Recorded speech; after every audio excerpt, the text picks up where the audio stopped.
Level 1, Summer League player. A Summer League player is usually a rookie, undrafted talent, or young prospect trying to prove they belong in the NBA. The Summer League is their testing ground, where they showcase skills in front of coaches, scouts, and executives. Most of these players fight for training camp invites or a two-way contract. While many fade away, some break through and carve NBA careers. Legends like Damian Lillard and Donovan Mitchell first turned heads here. Summer League is fast-paced, experimental, and often sloppy, but it's where hidden gems are discovered. For players, every possession matters. It's their shot to show hustle, shooting, defense, and confidence. Success here doesn't guarantee a long NBA future, but it can be the critical first step. For many, this level represents raw potential, uncertainty, and the dream of making it big in the toughest basketball league in the world. Level 2, G League player.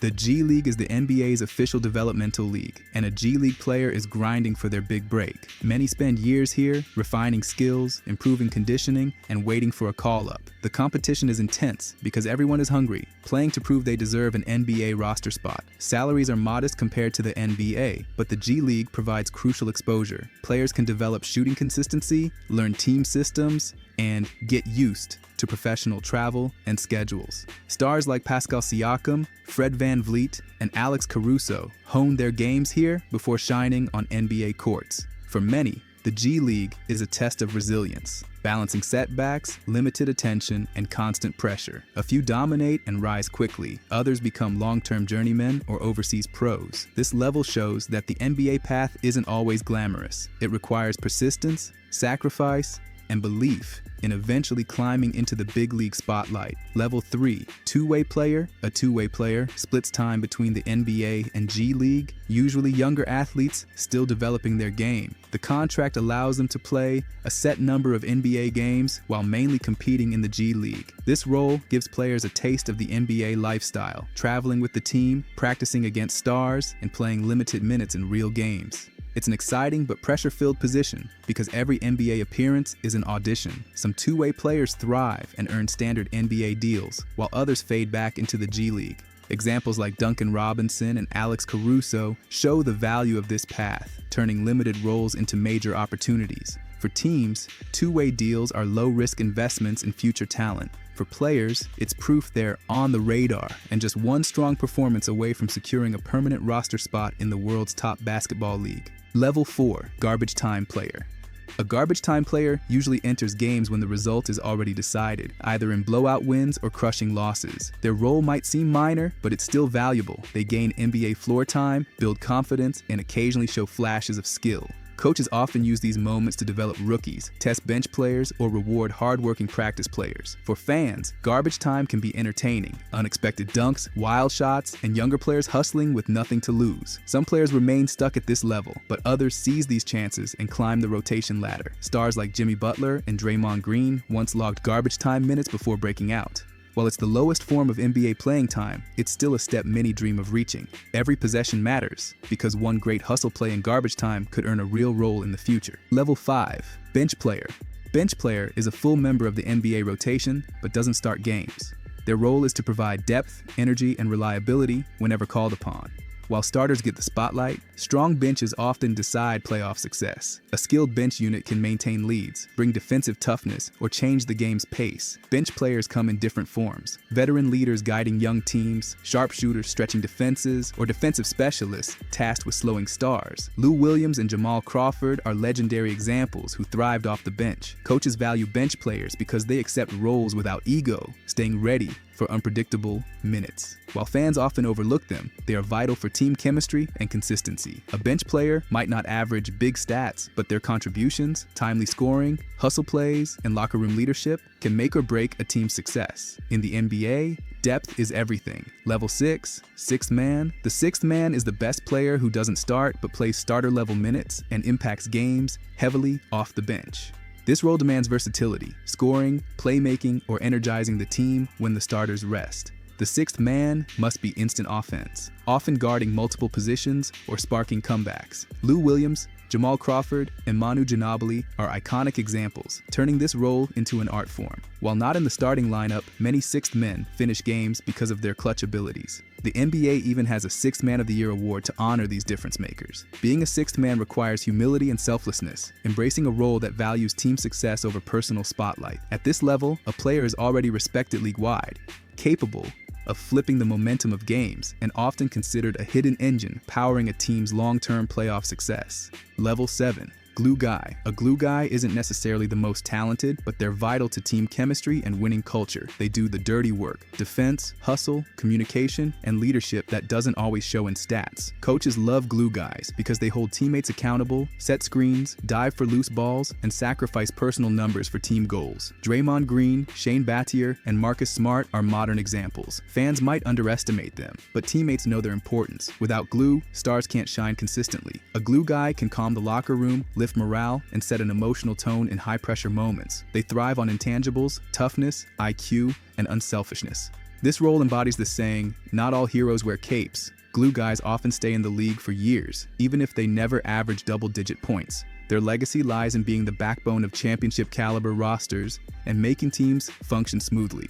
Level 8. Starter. A starter earns a spot in the first 5, trusted to set the tone from tip-off. Starters carry responsibility, scoring, defending, and playing big minutes against top competition. For many NBA players, reaching starter status means they've officially arrived as reliable contributors. Not every starter is a star. Some specialize in defense, others in floor spacing, rebounding, or facilitating. What matters most is consistency, the ability to perform night after night. Being a starter often elevates confidence and visibility, increasing chances for awards, endorsements, and future contracts. Coaches rely on starters to establish momentum and match up with opponents' best. While the bench adds depth, starters are the anchors who shoulder pressure in close games. This level represents a transition from role player to legitimate NBA contributor. Once you're a trusted starter, the foundation is set for higher accolades, including all-star selections and eventual award recognition. Level 9. Star. A star is more than a starter. They're the face of the franchise, capable of carrying a team offensively and defensively. Stars fill arenas, dominate headlines, and dictate game plans. Defenses bend to stop them, and teammates rely on their leadership. Stars average big stats, earn endorsements, and become household names. Not every star reaches superstardom, but all have undeniable talent and impact. They make all-star games, compete for all NBA teams, and regularly appear in highlight reels.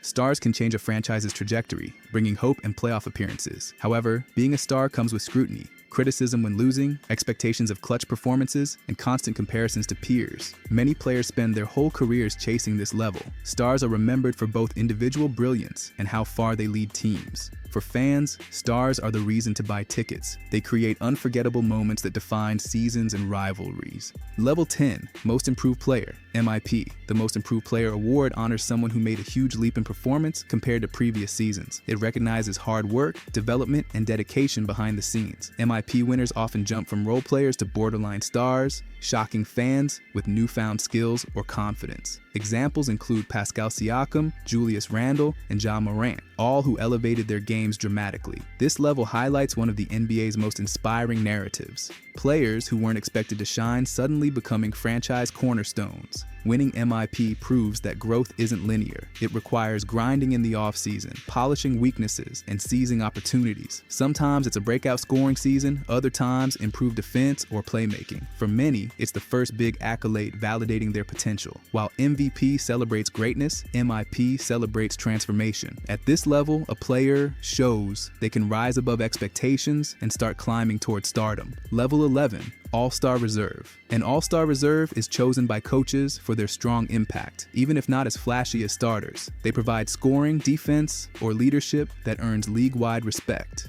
Many stars first enter the All-Star game this way before becoming starters. It's validation that they've reached elite status among peers. Coaches value reserves for their reliability, versatility, and ability to change games. While not always household names, these players are essential to team success. For fans, reserves showcase the league's depth of talent, proving greatness exists beyond the most popular or marketable players. Level 12. All-Star Starter. An All-Star Starter is voted in by fans, media, and players, making them one of the most popular and dominant figures in basketball. They embody star power, putting up huge stats while influencing culture and entertainment. Being a starter means the league recognizes both talent and impact, someone fans want to see on the biggest stage. Legends and superstars often hold this spot year after year, cementing their reputation. It's more than an award, it's a status symbol that proves they're among the game's elite. For a player's career, it's a defining milestone that signals they've officially arrived. Level 13,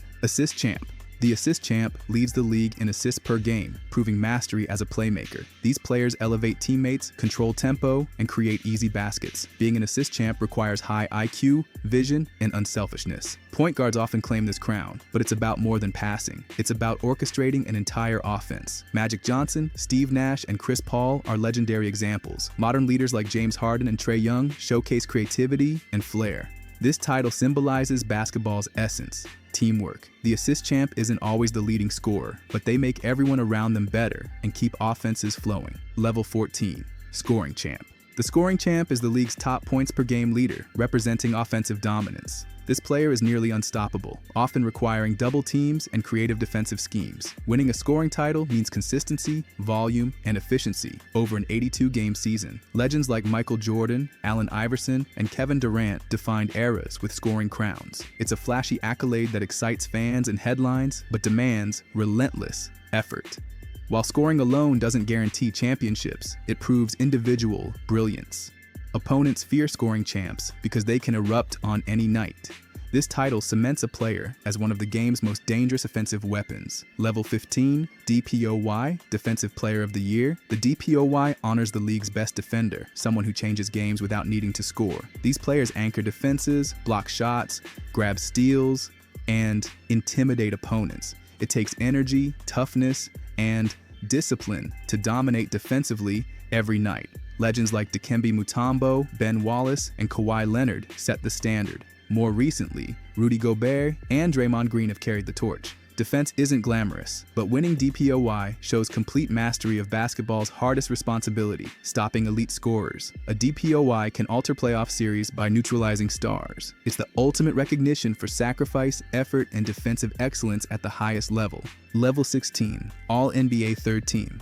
The All-NBA Third Team recognizes players among the top 15 in the league, placing them in the elite tier. Making this team means a player is considered one of the best at their position, even if not quite at the superstar level of first or second team. For many, it's the first big sign of national respect, showing their talent is undeniable. These players often average impressive stats, lead their teams to winning records, and play a critical role in playoff pushes. While not the absolute elite, All-NBA third-teamers are stars in their own right. They might be future MVP candidates, consistent all-stars, or rising names with the potential to climb higher. The honor carries weight in legacy and contracts, often unlocking major salary incentives. It's proof that a player has moved beyond hype and entered the conversation of basketball's most impactful talents. Level 17, All-NBA Second Team. The All-NBA Second Team places players firmly among the league's true elite. These are consistent stars who dominate games, carry franchises, and regularly make highlight reels. While just short of first team, the second team includes players capable of MVP-level seasons, often battling for championships and leading teams deep into the playoffs. Legends like Kobe Bryant, Kevin Durant, and Stephen Curry have landed here in seasons when competition at their position was stacked. For current stars, making the second team is both recognition of greatness and motivation to climb higher. These players combine stats, wins, and leadership to prove their value. The honor solidifies a player's legacy and impacts Hall of Fame conversations. To be considered one of the top 10 players in the world is no small feat. It's proof of sustained dominance, versatility, and the ability to shine in the toughest moments. Level 18, All-NBA First Team.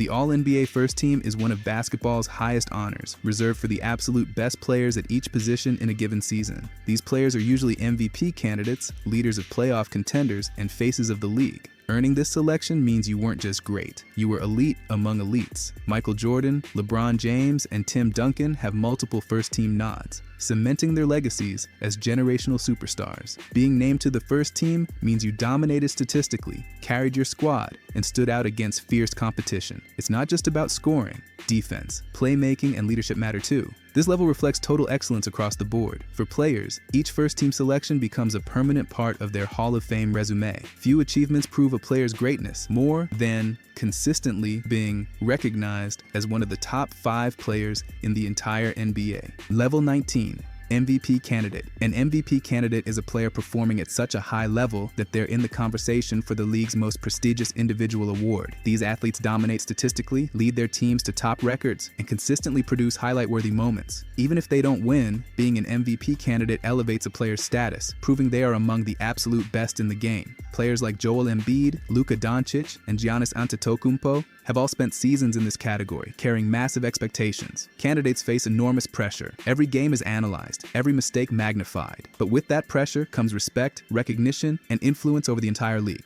MVP candidates are considered the standard setters, the ones every opponent must prepare for. Even without winning the trophy, being in the race defines a season as extraordinary, stamping a player's legacy with proof of their dominance and leadership. Level 20, MVP. The MVP, Most Valuable Player, is the highest regular season honor, recognizing the league's best performer. Winning MVP means you were the driving force behind your team's success, showing unmatched skill, leadership, and consistency. MVPs aren't just stars, they're game changers who elevate everyone around them. Michael Jordan, LeBron James, and Nikola Jokic are prime examples, shaping eras with their dominance. The award isn't only about stats. Narrative plays a role too, whether a player carried an underdog team, had a historic season, or redefined how the game is played. MVP status places a player among basketball immortals, with every winner remembered in history books. For many athletes, winning MVP is a lifelong dream and validation of years of hard work. Beyond championships, it's one of the purest forms of individual recognition, symbolizing that during that season, no one in the NBA was greater or more impactful. Level 21, Conference Finals MVP, introduced recently. The Conference Finals MVP honors the best player in each Conference Finals series. It's a recognition of dominance when the stakes are highest before the NBA Finals. This award highlights players who not only deliver big stats, but also provide clutch moments and leadership that secure a trip to the championship round. Jimmy Butler, Stephen Curry, and Jason Tatum have all won it, showing how impactful it is for legacies. The Conference Finals MVP bridges the gap between team success and individual greatness. Winning proves you were the engine behind your team's biggest playoff push. While it doesn't carry the same weight as Finals MVP, it cements players as true postseason legends. For many stars, capturing this honor is validation that they can perform under immense pressure, controlling games and carrying squads when every possession can make or break championship dreams. Level 22, NBA Champion. Becoming an NBA champion is the dream that defines entire careers. While individual awards matter, a championship ring proves a player reached basketball's ultimate goal. It symbolizes teamwork, sacrifice, and surviving the grind of a long season and playoffs. Champions overcome adversity, injuries, and tough matchups to stand at the top. For legends like Michael Jordan, Kobe Bryant, and Stephen Curry, championships define their legacy. Role players and stars alike share in the glory.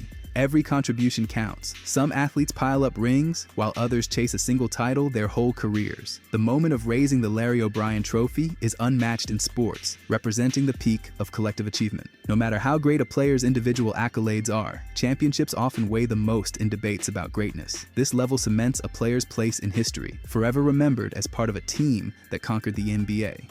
Level 23, Finals MVP. The Finals MVP is awarded to the player who dominates on basketball's biggest stage, the NBA Finals. It recognizes the individual most responsible for delivering a championship.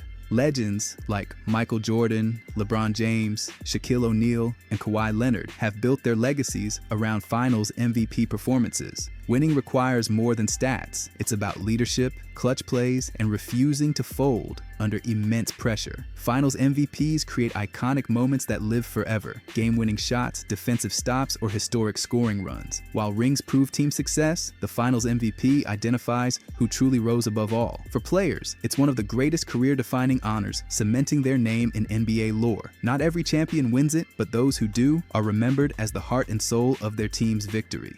The award captures the essence of greatness, performing when everything is on the line and history is watching. Level 24, Hall of Famer.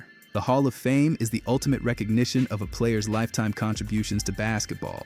Induction means their impact went beyond stats. It influenced teams, fans, and the sport's history. Hall of Famers may be champions, MVPs, or pioneers who changed how the game is played. Legends like Magic Johnson, Larry Bird, and Kobe Bryant embody this level, remembered forever for their influence. For players, it's the final validation of greatness, celebrating careers of sacrifice, consistency, and excellence. The Hall ensures future generations learn about their impact. It's not only about superstars, even role players or international icons can be honored for cultural significance. Once enshrined, a player's name lives permanently among basketball's immortals, a reward for years of dedication. At this stage, careers are celebrated in full, with highlights, achievements, and influence woven into the rich history of the sport itself. Level 25, 75th Anniversary Team. The NBA's 75th Anniversary Team is an exclusive list of the greatest players ever, chosen to celebrate the league's history. Being named means a player isn't just great in their era, they're among the best to ever touch a basketball. The team includes legends from all decades, from Bill Russell and Kareem Abdul-Jabbar to modern icons like LeBron James and Stephen Curry. Selection recognizes career excellence, cultural influence, and impact on the game's evolution. For players, it's an honor beyond awards or championships. It's eternal recognition as one of the best in 75 years of NBA history. This level represents global respect, cementing legacy in the sport's ultimate hall of greatness. Fans debate who should or shouldn't make the list, but those chosen share a rare status. It's not just about talent, it's about shaping the NBA and leaving a legacy that inspires future generations.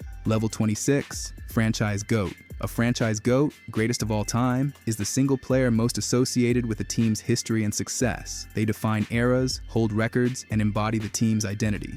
Michael Jordan with the Bulls, Dirk Nowitzki with the Mavericks, and Tim Duncan with the Spurs are examples.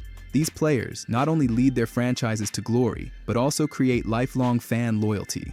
Their jerseys hang in arenas, their highlights replay for generations, and their leadership becomes the standard. Being a franchise GOAT means more than stats. It's cultural impact, loyalty, and moments that define an entire fan base. Not every team has one, but when they do, the connection is unforgettable. Franchise GOATs are cherished as both legends and symbols of pride, ensuring that whenever people think of the team, one player's name shines brightest in history, forever tied to that franchise's story of greatness. Level 27, Stat Leader. A stat leader dominates one statistical category for a season or career, such as points, rebounds, assists, steals, or blocks. Achieving this requires consistency, endurance, and skill at the highest level. Wilt Chamberlain's scoring records, John Stockton's assists and steals, or Russell Westbrook's triple-double seasons are legendary examples. Stat leaders don't just pad numbers, they often reshape how the game is played. Fans track leaders closely, as these players set the pace for competition. While championships define team success, stat crowns highlight individual excellence. Some players earn multiple stat titles, cementing their reputation as specialists or all-time greats. For careers, finishing among all-time leaders can guarantee Hall of Fame recognition.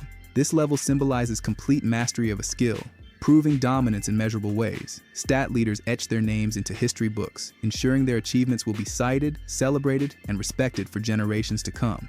Level 28, Dynasty Leader. A dynasty leader is the cornerstone of a team that wins multiple championships over an era. These players don't just win once, they dominate for years, making their team nearly unbeatable. Michael Jordan with the Bulls, Kobe and Shaq with the Lakers, and Stephen Curry with the Warriors are prime examples. Dynasty leaders combine skill, leadership, and resilience, sustaining greatness across seasons. They define rivalries, inspire global fans, and set records for team success. Their legacies are nearly untouchable because they prove their greatness wasn't a fluke. It lasted through changing rosters and competition. Leading a dynasty requires sacrifice, teamwork, and the ability to perform in countless pressure-filled games. Few achieve it, but those who do become immortal. Dynasty leaders aren't just remembered for titles, but for building basketball empires that reshape eras. At this level, a player doesn't just win. They create lasting dynasties in NBA history. Level 29, Mount Rushmore. Remember, being on the NBA's Mount Rushmore means you're considered one of the 4 greatest players in basketball history. This level goes beyond stats or rings. It's about cultural impact, dominance, and reshaping the sport. Debates rage about who belongs. Michael Jordan, LeBron James, Kareem Abdul-Jabbar, Bill Russell, and others are often mentioned. Few players ever enter this conversation, and reaching it requires unmatched consistency and accolades. Mount Rushmore players are global icons, influencing not only the NBA, but also sports culture worldwide. They inspire future generations, dominate historical debates, and symbolize the very peak of basketball greatness. At this level, every achievement, from MVPs to championships, adds to their case. It's not official like the Hall of Fame, but in fan discussions, Mount Rushmore status means ultimate respect. These names aren't just remembered, they're immortalized as the absolute faces of basketball's legendary history. Level 30, GOAT the GOAT, greatest of all time, is the highest level, reserved for the one player considered better than everyone else in history. The debate is fierce. Michael Jordan, LeBron James, and Kareem Abdul-Jabbar are common contenders, but only one can hold the mythical crown in fans' eyes. The GOAT combines championships, MVPs, records, and cultural dominance into one unmatched legacy. This player defines basketball across generations, inspiring millions worldwide. Beyond stats, the GOAT embodies leadership, clutch performances, and the ability to elevate the game itself. Their highlights become timeless, their jerseys iconic, and their names synonymous with perfection. The GOAT is bigger than basketball, an athlete who transcends eras, uniting fans in admiration and fueling endless debate. Reaching this level is nearly impossible, but those who do become eternal. The GOAT stands as basketball's ultimate symbol of greatness, forever remembered as the pinnacle of the sport's history. Brandon Roy. Brandon Roy was one of the smoothest guards of his generation, drafted by the Portland Trail Blazers in 2006. He quickly established himself as an elite scorer, playmaker, and clutch performer. Roy was named Rookie of the Year and became a 3-time All-Star within his first 5 seasons. Many believed he was on track to be one of the best shooting guards of the 2000s. Unfortunately, chronic knee injuries caused by a lack of cartilage ended his career far too soon. Despite undergoing multiple surgeries and trying to make comebacks, his body simply couldn't withstand the demands of the NBA. Roy officially retired in 2011 at just 27 years old. Fans still wonder how great he could have been if his knees had held up, as he had the talent, leadership, and mentality to lead Portland deep into the playoffs and cement a Hall of Fame legacy. 2. Yao Ming, the 7'6" center from China, transformed the NBA into a global game. Drafted first overall by the Houston Rockets in 2002, he became an immediate star. His size made him dominant in the post, but he also had soft shooting touch and great passing ability for a big man. Yao was an 8-time All-Star and one of the most beloved players worldwide, bridging basketball between China and the US. However, his career was plagued by foot and ankle injuries, which are common for players of his extraordinary size. Despite surgeries and long rehab sessions, Yao's body couldn't keep up with the grind of an 82-game season. He retired in 2011 at just 30 years old, ending a promising career that felt incomplete. Still, his impact went far beyond the court, and he remains a Hall of Famer remembered as one of the most influential international players ever. 3. Derrick Rose. Derrick Rose, the youngest MVP in NBA history at 22, was once viewed as the future face of the league. Drafted first overall by the Chicago Bulls in 2008, Rose's explosive athleticism, lightning-quick drives, and fearless finishing at the rim electrified fans. In 2011, he led Chicago to the best record in the NBA, cementing his superstar status. Sadly, in the 2012 playoffs, Rose tore his ACL, an injury that changed his career forever. Multiple knee injuries followed, forcing him to miss entire seasons and robbing him of his trademark explosiveness. While Rose later reinvented himself into a solid role player, he never regained the dominance of his MVP form. His early peak left fans imagining what could have been, a guard who might have rivaled legends like Kobe or LeBron, if not for injuries. Rose's story is both inspiring and heartbreaking, a tale of resilience against devastating setbacks. 4. Penny Hardaway Anthony. Penny Hardaway was one of the most gifted and versatile guards of the 1990s. Drafted in 1993, he teamed up with Shaquille O'Neal on the Orlando Magic to form one of the league's most exciting young duos. Penny was a 6'7" point guard with incredible ball handling, vision, and scoring ability, making him nearly unstoppable at his peak. He quickly became a 4-time All-Star and led the Magic to the NBA Finals in 1995. Many believe Penny was destined to be the face of the league after Michael Jordan's first retirement. Unfortunately, chronic knee injuries derailed his career. Multiple surgeries robbed him of his explosiveness and agility, and he never fully returned to superstar form. Penny eventually played into the 2000s, but as a role player rather than a star. His short-lived dominance left fans wondering how high he could have climbed among the all-time great guards. 5. Grant Hill. Grant Hill entered the NBA in 1994 as a highly touted prospect out of Duke, and he lived up to the hype immediately. With the Detroit Pistons, Hill was a versatile forward who could score, rebound, defend, and pass, often compared to a young Michael Jordan or Scottie Pippen. He was a 7-time All-Star and Rookie of the Year, quickly establishing himself as one of the best all-around players in the league. Unfortunately, Hill's prime was derailed by recurring ankle injuries. Multiple surgeries and infections forced him to miss entire seasons and limited his explosiveness. Though he reinvented himself as a role player later in his career with the Phoenix Suns, his prime years were stolen. Many believe Hill had the potential to be a top 20 all-time player if healthy. His career remains one of basketball's greatest what-if stories, defined by brilliance and heartbreak. 6. Bill Walton. Bill Walton was one of the most unique and talented big men in NBA history. Standing 6 feet 11 inches, Walton had an incredible mix of scoring, rebounding, and passing skills. He led the Portland Trail Blazers to their only championship in 1977, earning Finals MVP and later winning League MVP in 1978. Walton's basketball IQ and unselfish play made him one of the greatest centers of his generation. Unfortunately, his career was devastated by chronic foot and ankle injuries. Walton missed entire seasons during what should have been his prime, and despite a brief resurgence with the Boston Celtics as a sixth man in the mid-1980s, his body never allowed him to fulfill his full potential. He retired in 1990 after numerous surgeries, leaving fans to wonder how much more dominant he could have been. Walton still made the Hall of Fame, but his career stands as a what could have been. 7. Chris Bosh. Chris Bosh was a modern NBA big man ahead of his time. Drafted by the Toronto Raptors in 2003, he became a franchise cornerstone and a multiple-time All-Star, known for his scoring, rebounding, and versatility. In 2010, he joined LeBron James and Dwyane Wade to form the Big Three in Miami, winning 2 championships and proving his value as both a stretch shooter and defensive anchor. However, in 2015, Bosh's career was cut short by recurring blood clots, a condition that posed serious health risks if he continued playing. Despite multiple attempts to return, doctors advised him to retire for his safety. At just 31 years old, Bosh's career ended while he was still playing at an elite level. He remains one of the most tragic early retirements because he could have thrived in today's pace and space NBA. His induction into the Hall of Fame honors his impact despite the shortened career. 8. Larry Johnson.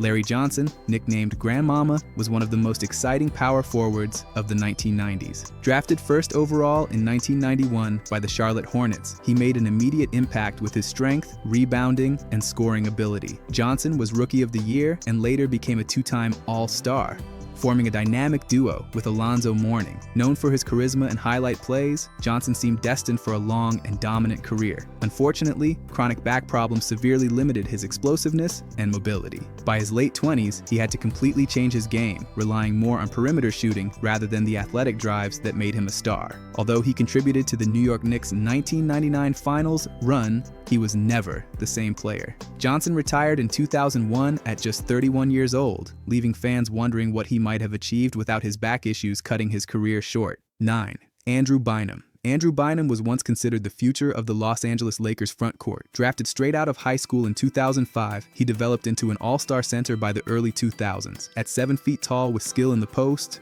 rebounding strength, and shot-blocking ability, Bynum helped the Lakers win 2 championships alongside Kobe Bryant and Pau Gasol. In 2012, he averaged career highs and appeared ready to take the next step as one of the league's best big men.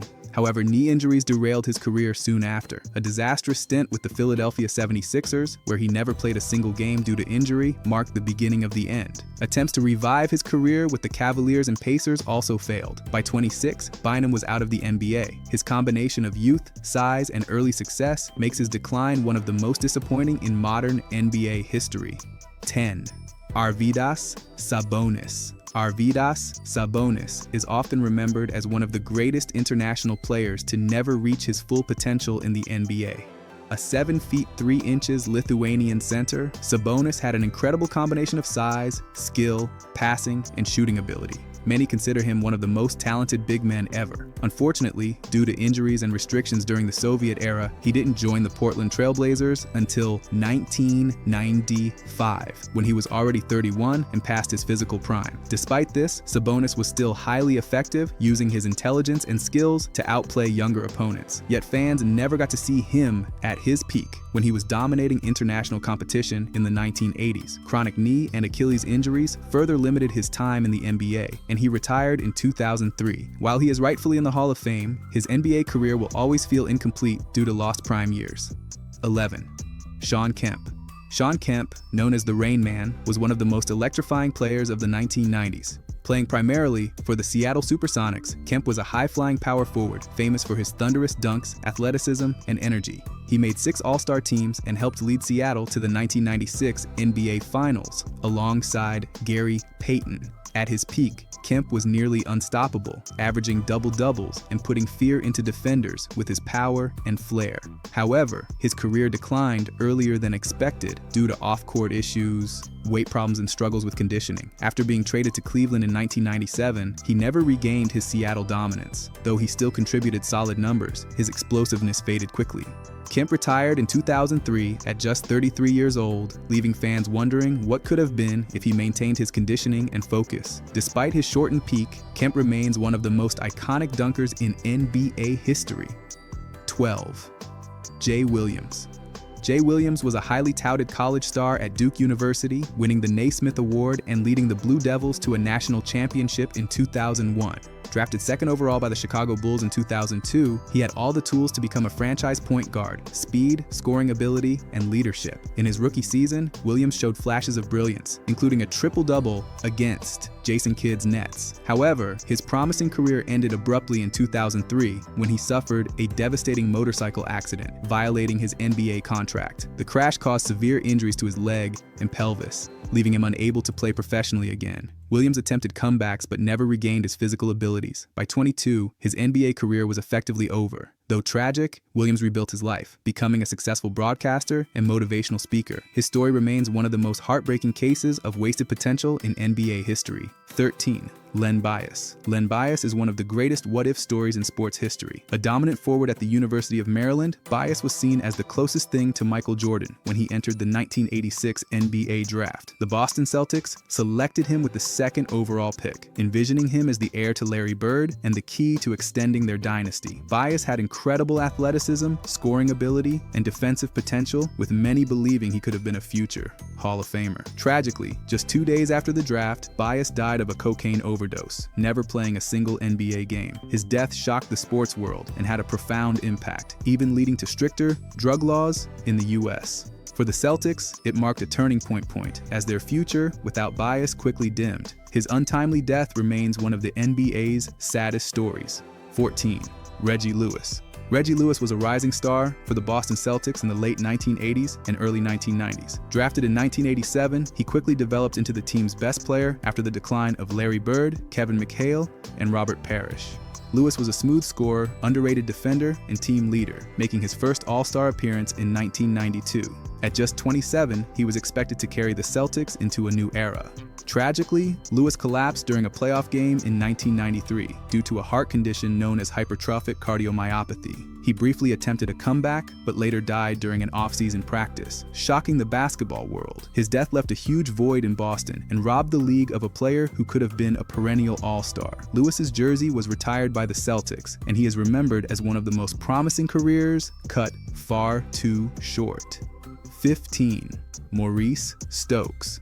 Maurice Stokes was one of the NBA's early stars in the 1950s, playing for the Rochester and Cincinnati Royals. Standing 6 feet 7 inches, he was a dominant forward who could rebound, score, and pass at an elite level. In just 3 seasons, Stokes averaged over 16 points and 17 rebounds per game, earning Rookie of the Year and 3 All-Star selections. Tragically, his career came to an end in 1958 when he suffered a head injury after a fall during a game. Days later, he became permanently paralyzed due to post-traumatic encephalopathy. Though he lived for another 12 years, his NBA career was over at just 24 years old. His teammate Jack Twyman famously became his legal guardian, supporting him until his passing in 1970. Maurice Stokes remains a symbol of both tragedy and friendship in NBA history, and his story helped raise awareness about player safety and medical care in sports. 16. Dražen Petrovic. Dražen Petrovic, often called the Mozart of basketball, was one of the greatest European players to ever play in the NBA. A prolific scorer with elite shooting ability, he began his NBA career with the Portland Trail Blazers before blossoming with the New Jersey Nets. By the early 1990s, Petrovic had developed into one of the league's best shooting guards, averaging over 22 points per game in 1992 to 93. His fierce competitiveness, work ethic, and efficiency made him a rising star who could have been a future Hall of Famer. Tragically, his career ended in 1993 when he was killed in a car accident at just 28 years old. At the time, he was entering his prime and on the verge of superstardom. Petrovic's death devastated the basketball community and cut short what many believe could have been a legendary career. Today, he is remembered as a pioneer for European players in the NBA.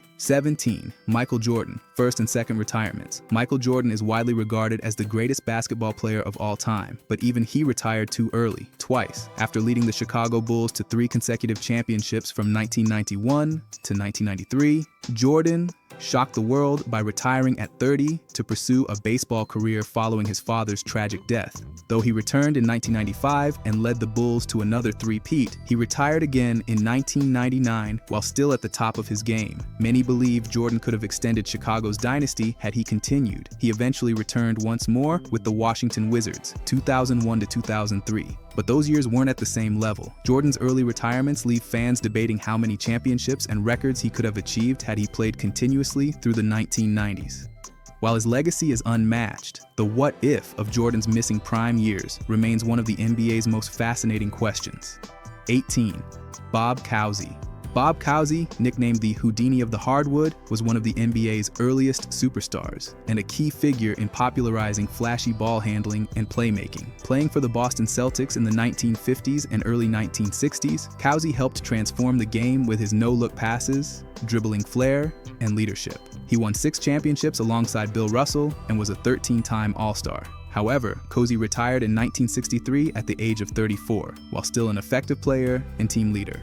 Unlike today's athletes who extend their careers with advanced training and medical care, Cousy stepped away when he still had more to offer. Though he briefly returned in 1970 as a player coach for the Cincinnati Royals, it was mostly ceremonial. His relatively early retirement left fans feeling they didn't see all he could give. Still, Cousy's innovations paved the way for modern point guards and secured his spot as a Hall of Fame legend. 19. Larry Bird. Larry Bird, the hick from French Lick, was the face of the Boston Celtics in the 1980s and one of the greatest players in NBA history. Bird's shooting, passing, rebounding, and competitiveness made him a 3-time MVP and 3-time NBA champion. His rivalry with Magic Johnson helped save and grow the NBA's popularity worldwide. However, Bird's career was shortened by chronic back problems that worsened throughout the late 1980s and early 1990s. By 1992, at just 35 years old, Bird retired after helping the Celtics remain competitive for more than a decade. Fans were left wondering how much longer he could have dominated if healthy. Despite the shortened career,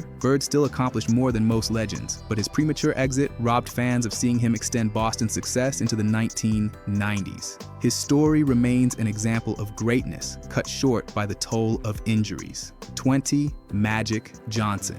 Magic Johnson revolutionized basketball with his size, versatility, and flair as a 6-foot 9-inch point guard. Leading the Showtime Lakers to 5 championships in the 1980s, Magic was a 3-time MVP and widely regarded as one of the best players ever. However, his career was abruptly interrupted in 1991 when he announced he had contracted HIV. At just 32 years old and still playing at an elite level, Magic was forced into retirement due to the stigma and uncertainty around the disease at the time. Though he briefly returned for the 1992 All-Star Game and the 1995 to 1996 season, his prime years were cut short. Medical advances later proved he could have safely continued playing, making his retirement feel premature. Magic's sudden exit shocked the sports world and highlighted the lack of awareness about HIV. Still, his legacy as a pioneer and champion remains untouchable, despite the shortened career. 1. Gilbert Arenas vs. Javaris Crittenton. The rivalry between Gilbert Arenas and Javaris Crittenton is infamous, not for basketball, but for one of the strangest locker room incidents in NBA history. In 2009, the two Washington Wizards teammates argued over a card game debt. Things escalated until Arenas brought multiple guns into the locker room, jokingly daring Crittenton to pick one. Shockingly, Crittenton pulled out his own gun in response. The confrontation destroyed both players' careers. Arenas was suspended for the season, never regaining his all-star form, while Crittenton eventually fell out of the league and later went to prison. A rivalry gone terribly wrong. 2. Kevin Garnett versus Tim Duncan. Kevin Garnett and Tim Duncan represented opposite personalities. Fiery trash talker versus calm assassin. Their rivalry began in the late 1990s when both emerged as elite power forwards. Garnett constantly tried to get under Duncan's skin with endless talking, but Duncan rarely responded, frustrating KG even more. The two battled in countless playoff series, with Duncan usually having the upper hand thanks to San Antonio's dominance. Garnett admitted Duncan's quiet, stoic style bothered him more than trash talk ever could. Though both respected each other, their battles defined the power forward era, showcasing fire versus ice at its peak. 3. Reggie Miller versus Michael Jordan. Reggie Miller was never afraid of Michael Jordan, and that alone made their rivalry legendary. Miller, known for his sharp tongue and clutch shooting, often poked at Jordan during games. Their feud reached a boiling point in 1993 when the two got into a physical altercation, with Jordan grabbing Miller by the throat. Miller later called Jordan Black Jesus, admitting he knew better than to provoke him, but he still did it anyway. The Pacers and Bulls clashed in the 1998 Eastern Conference Finals, one of the toughest battles of Jordan's career. Miller was fearless, earning Jordan's respect. 4. Paul Pierce versus LeBron James. Before LeBron James joined Miami and built his dynasty, his toughest playoff rival was Paul Pierce. Their battles defined the late 2000s Eastern Conference playoffs. In 2008, Pierce and LeBron went head-to-head in a legendary Game 7 duel, with Pierce's Celtics narrowly surviving. Pierce often downplayed LeBron's greatness, claiming he never feared him. Even after retirement, Pierce continued to take shots at LeBron in media appearances. While LeBron ultimately surpassed him in every way, Pierce remains one of the few players who truly stood up to him during his rise. Their rivalry was fierce, personal, and unforgettable. 5. Shaquille O'Neal versus David Robinson. Shaquille O'Neal never hid his disdain for David Robinson. The feud started after Shaq claimed Robinson refused to sign an autograph for him as a kid, a story Robinson denied. Regardless, Shaq carried the grudge into their battles, often dominating Robinson in head-to-head matchups. The rivalry peaked in the 1995 Western Conference Finals when Shaq's Magic beat Robinson's Spurs shortly after Robinson won MVP. Shaq mocked him publicly, saying the award should have gone to him. Though Robinson eventually got revenge with the Spurs championships, the personal dislike between the two added real fire to their clashes in the paint. 6. Larry Bird versus Bill Laimbeer. Larry Bird's rivalry with the Detroit Pistons was legendary, but his beef with Bill Laimbeer stood out. Laimbeer, known as one of the NBA's dirtiest players, constantly targeted Bird with hard fouls and physical play. Bird, never one to back down, responded with sharp elbows and trash talk. Their clashes in the late 1980s were brutal, especially in the Eastern Conference Finals. Bird once said he hated Laimbeer more than any other opponent, and Laimbeer seemed to relish that role. The rivalry embodied the bad boys era, skill versus brute force, with plenty of personal animosity mixed in. 7. Tony Parker versus Brent Barry. This rivalry was unusual because it happened off the court. Tony Parker and Brent Barry were Spurs teammates, but their relationship fractured after rumors emerged that Parker had an affair with Barry's wife. While the Spurs downplayed the situation, insiders suggested it created serious locker room tension. Brent Barry was later traded, but the story lingered, damaging Parker's reputation. Though not a traditional on-court rivalry, this personal betrayal made their relationship one of the most infamous hidden conflicts in NBA history. It showed how off-court drama can sometimes overshadow championships, even in one of the league's most disciplined organizations. 8. Chris Paul versus Rajon Rondo. Chris Paul and Rajon Rondo have despised each other for over a decade. Their rivalry began when Paul was with the Hornets and Rondo with the Celtics, each believing they were the superior point guard of their generation. They exchanged constant trash talk, and in 2018, the feud boiled over when Rondo allegedly spit at Paul, sparking a full-on fight. Even before that, their animosity was well known, with both refusing to acknowledge each other's talents. Unlike respectful rivalries, this one is rooted in genuine dislike, making every meeting between Paul and Rondo intense and personal. 9. Kevin Durant versus Russell Westbrook. When Kevin Durant left Oklahoma City in 2016 to join the Golden State Warriors, Russell Westbrook took it as the ultimate betrayal. Once teammates and close friends, the two became enemies overnight. Their first on-court meeting was full of icy stares, trash talk, and intense competition.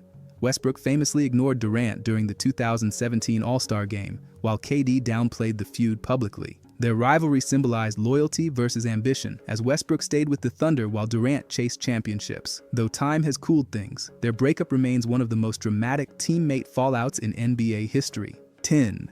Kobe Bryant versus Ray Allen. Kobe Bryant and Ray Allen were rivals long before their NBA Finals battles. Back in 1997, rookie Kobe was criticized by Allen, who said Kobe was selfish and wouldn't win championships playing that way. Kobe never forgot those words. Their rivalry heated up when Allen's Celtics beat Kobe's Lakers in the 2008 Finals. Kobe got revenge in 2010, leading the Lakers past Allen's Celtics in a dramatic 7-game series.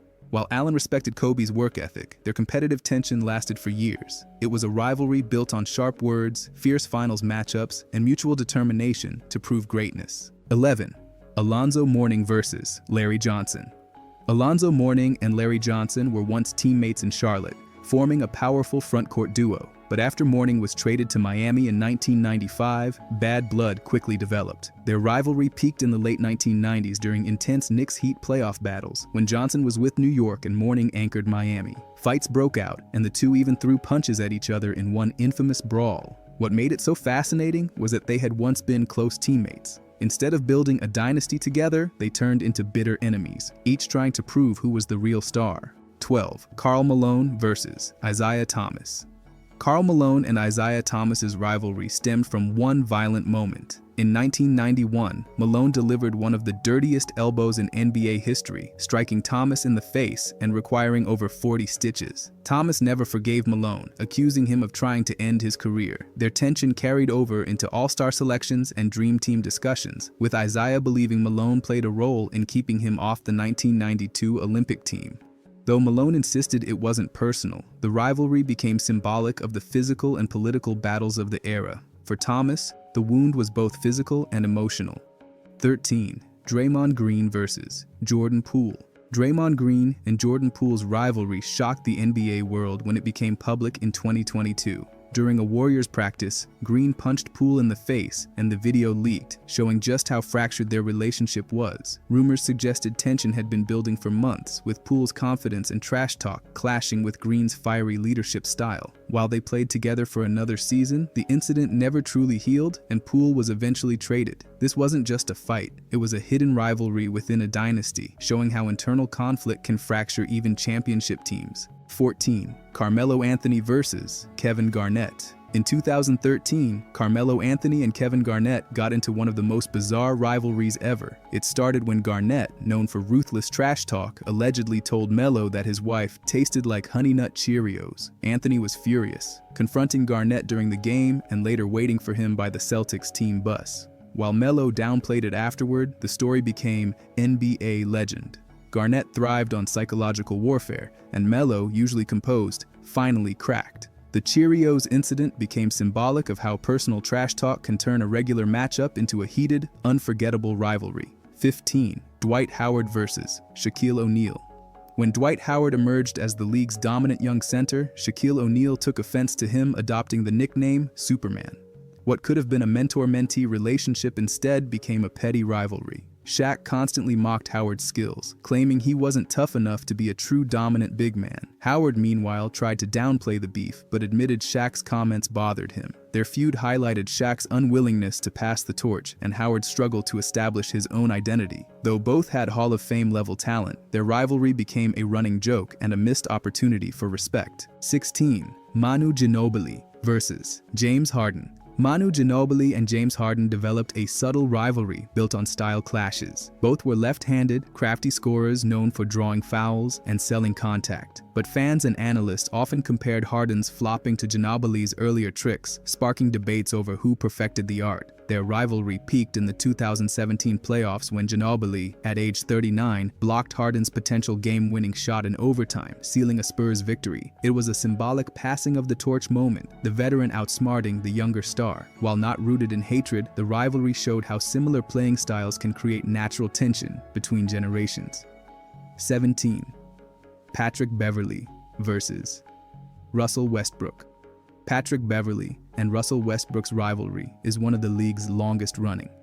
It began in 2013 when Beverly dove at Westbrook's knee during the playoffs, causing a major injury. Westbrook never forgave him, later dismissing Beverly by saying, "He just runs around doing nothing." Beverly fired back, and every time they matched up, the tension was obvious. Hard fouls, trash talk, and icy post-game comments fueled the feud for nearly a decade. Even when Beverly joined the Lakers briefly alongside Westbrook, the rivalry never fully cooled. It remains one of the most personal grudges of the modern NBA. 18. Kawhi Leonard vs. San Antonio Spurs. Kawhi Leonard was once the Spurs' golden child, but their relationship soured in 2018 over a mysterious quadriceps injury. The Spurs' medical staff cleared him to play, but Kawhi insisted he wasn't ready, leading to a public standoff. Teammates like Tony Parker questioned his toughness, and fans booed him when he sat out games. The situation fractured trust beyond repair, and Leonard forced a trade. When he returned to San Antonio as a Raptor, boos rained down, cementing the breakup as one of the ugliest in franchise history. It wasn't just a departure, it was a bitter rivalry. 19. Derrick Rose vs. Miami Heat Big Three. Derrick Rose was the youngest MVP in NBA history, but his prime was defined by constant clashes with LeBron James, Dwyane Wade, and Chris Bosh's Miami Heat. Rose's Bulls finished with the best record in 2011, but Miami eliminated them in the playoffs, exposing Chicago's lack of star power outside of Rose. While Rose never trash-talked, the rivalry was one of frustration, as Miami repeatedly blocked his path to the finals. Injuries cut Rose's career short, but during those years, his biggest obstacle was the Heat. It was a quiet rivalry, built on dominance versus defiance, with heartbreaking results.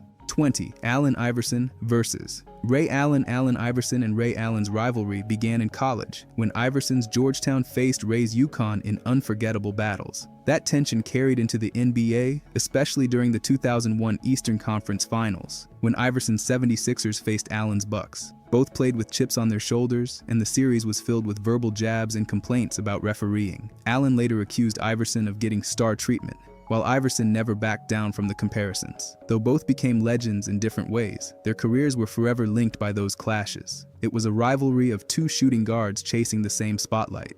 21. Charles Barkley vs. Shaquille O'Neal. Charles Barkley and Shaquille O'Neal were fierce competitors in the 1990s, both dominant big men with outsized personalities. Their rivalry hit a peak in 1999, when Barkley, then with the Rockets, threw a ball at Shaq, and the two brawled on the court. Off the court, the rivalry carried over to their TNT analyst days, where they constantly jabbed at each other's careers and championships. Shaq often reminded Barkley of his lack of rings, while Barkley poked at Shaq's free throw struggles. Despite the trash talk, their rivalry evolved into a comedic but legendary relationship that still entertains fans today. 22. Magic Johnson vs. Perhaps the greatest rivalry in NBA history, Magic Johnson and Larry Bird's battles defined the 1980s. Their duel began in college when Magic's Michigan State beat Bird's Indiana State in the 1979 NCAA championship. In the NBA, they became the faces of the Lakers-Celtics rivalry, meeting 3 times in the finals. Magic's flashy Showtime Lakers clashed with Bird's gritty Celtics, captivating the world. The rivalry saved the NBA, boosting its popularity globally. While they pushed each other relentlessly on the court, off the court, they eventually became close friends. Still, Magic versus Bird remains the blueprint for all NBA rivalries.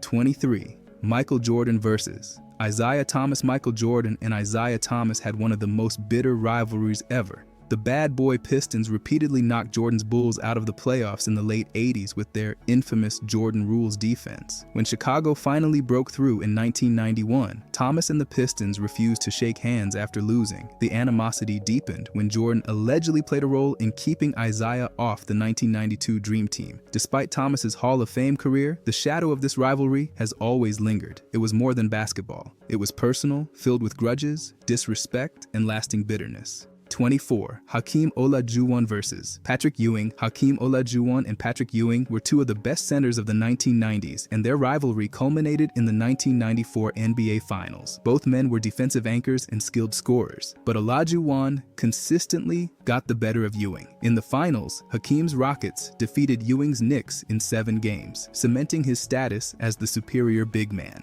Their battles went back to college, when Ewing's Georgetown faced Olajuwon's 1984 NCAA championship. The rivalry was built on mutual respect, but every time they met, Olajuwon seemed to dominate. It symbolized the golden age of great NBA centers. 25. Vince Carter vs. Tracy McGrady.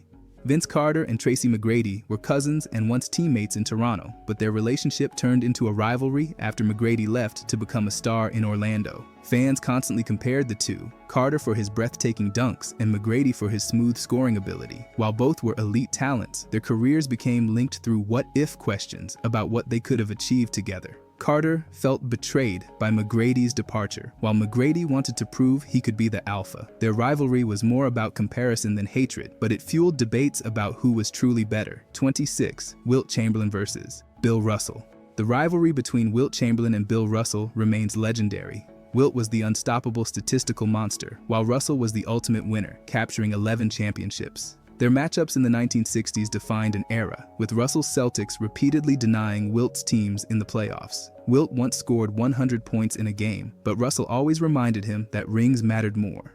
Though they respected each other, the media constantly compared them, fueling the rivalry. Russell thrived on defense and team play, while Wilt dominated individually. Their contrast of styles created perhaps the most important rivalry in basketball history, shaping the NBA forever. 27. Dirk Nowitzki vs. Kevin Garnett. Dirk Nowitzki and Kevin Garnett symbolize different philosophies at the power forward position. Garnett was fiery, emotional, and versatile, while Dirk was calm, methodical, and lethal with his signature fadeaway jumper. In the early 2000s, they frequently clashed in the Western Conference, battling for supremacy among forwards. Garnett often questioned Dirk's toughness, but Dirk proved his greatness by carrying Dallas to side. Their rivalry was fueled by contrasting personalities and playing styles, as well as fan debates over who was the best. Both became legends, but their battles shaped the evolution of the modern stretch forward position. 28. Kobe Bryant vs. Tim Duncan. Kobe Bryant and Tim Duncan defined the post-Jordan era, winning a combined 10 championships between 1999 and 2014. Kobe's Lakers and Duncan's Spurs constantly clashed in the Western Conference playoffs, with neither team able to dominate the other for too long. Kobe brought relentless scoring and flair, while Duncan countered with quiet consistency and defense. Their rivalry was built on respect rather than hatred, but it was fierce nonetheless. Each time one star claimed a title, the other seemed to answer back. Their battles were chess matches of contrasting styles, showcasing two of the greatest leaders in NBA history. 29. LeBron James vs. Stephen Curry. LeBron James and Stephen Curry built the defining rivalry of the 2010s. Their teams met in 4 straight NBA Finals, from 2015 to 2018, splitting the series 3-1 in favor of Curry's Warriors. LeBron's brute strength and all-around dominance clashed with Curry's revolutionary three-point shooting and finesse. The rivalry symbolized two different eras colliding, LeBron as the last of the traditional superstars, Curry as the face of the new perimeter revolution. Fans constantly debated who was the true face of the league. Though there was respect between them, every finals matchup carried high stakes, making it a rivalry for the ages. 30. Joel Embiid vs. Nikola Jokic. Joel Embiid and Nikola Jokic are the modern big man rivalry. Jokic, the two-time MVP and offensive genius, clashes stylistically with Embiid, the dominant scorer and defensive anchor. Every regular season matchup between them turns into a statement game, with fans debating who is the best center in the league. Their rivalry intensified with back-to-back MVP races, where Jokic won twice before Embiid finally claimed one. Though they've never met in the playoffs, the tension continues to grow as their legacies develop. It's a rivalry built on contrasting strengths, fan debates, and the fight to be crowned the best big man alive. 1. Chauncey Billups, the draft bust who became Mr. Big Shot. When Chauncey Billups was drafted 3rd overall in 1997 by the Boston Celtics, he was expected to be a franchise savior. Instead, he became a symbol of instability, traded after just 51 games. Critics labeled him a bust, claiming he lacked leadership, consistency, and direction. Over the next few years, Billups bounced from team to team, playing for the Raptors, Nuggets, Magic, and Timberwolves, struggling to find a system that believed in him. But everything changed when he joined the Detroit Pistons in 2002. Under coach Larry Brown, Billups matured into the perfect floor general, calm, clutch, and confident. He led Detroit with poise and hit dagger shots in key playoff moments, earning the nickname Mr. Big Shot. In 2004, he silenced every critic by winning NBA Finals MVP after leading the Pistons to a shocking championship over the Lakers. From draft bust to finals hero, Chauncey Billups redefined resilience and redemption in NBA history.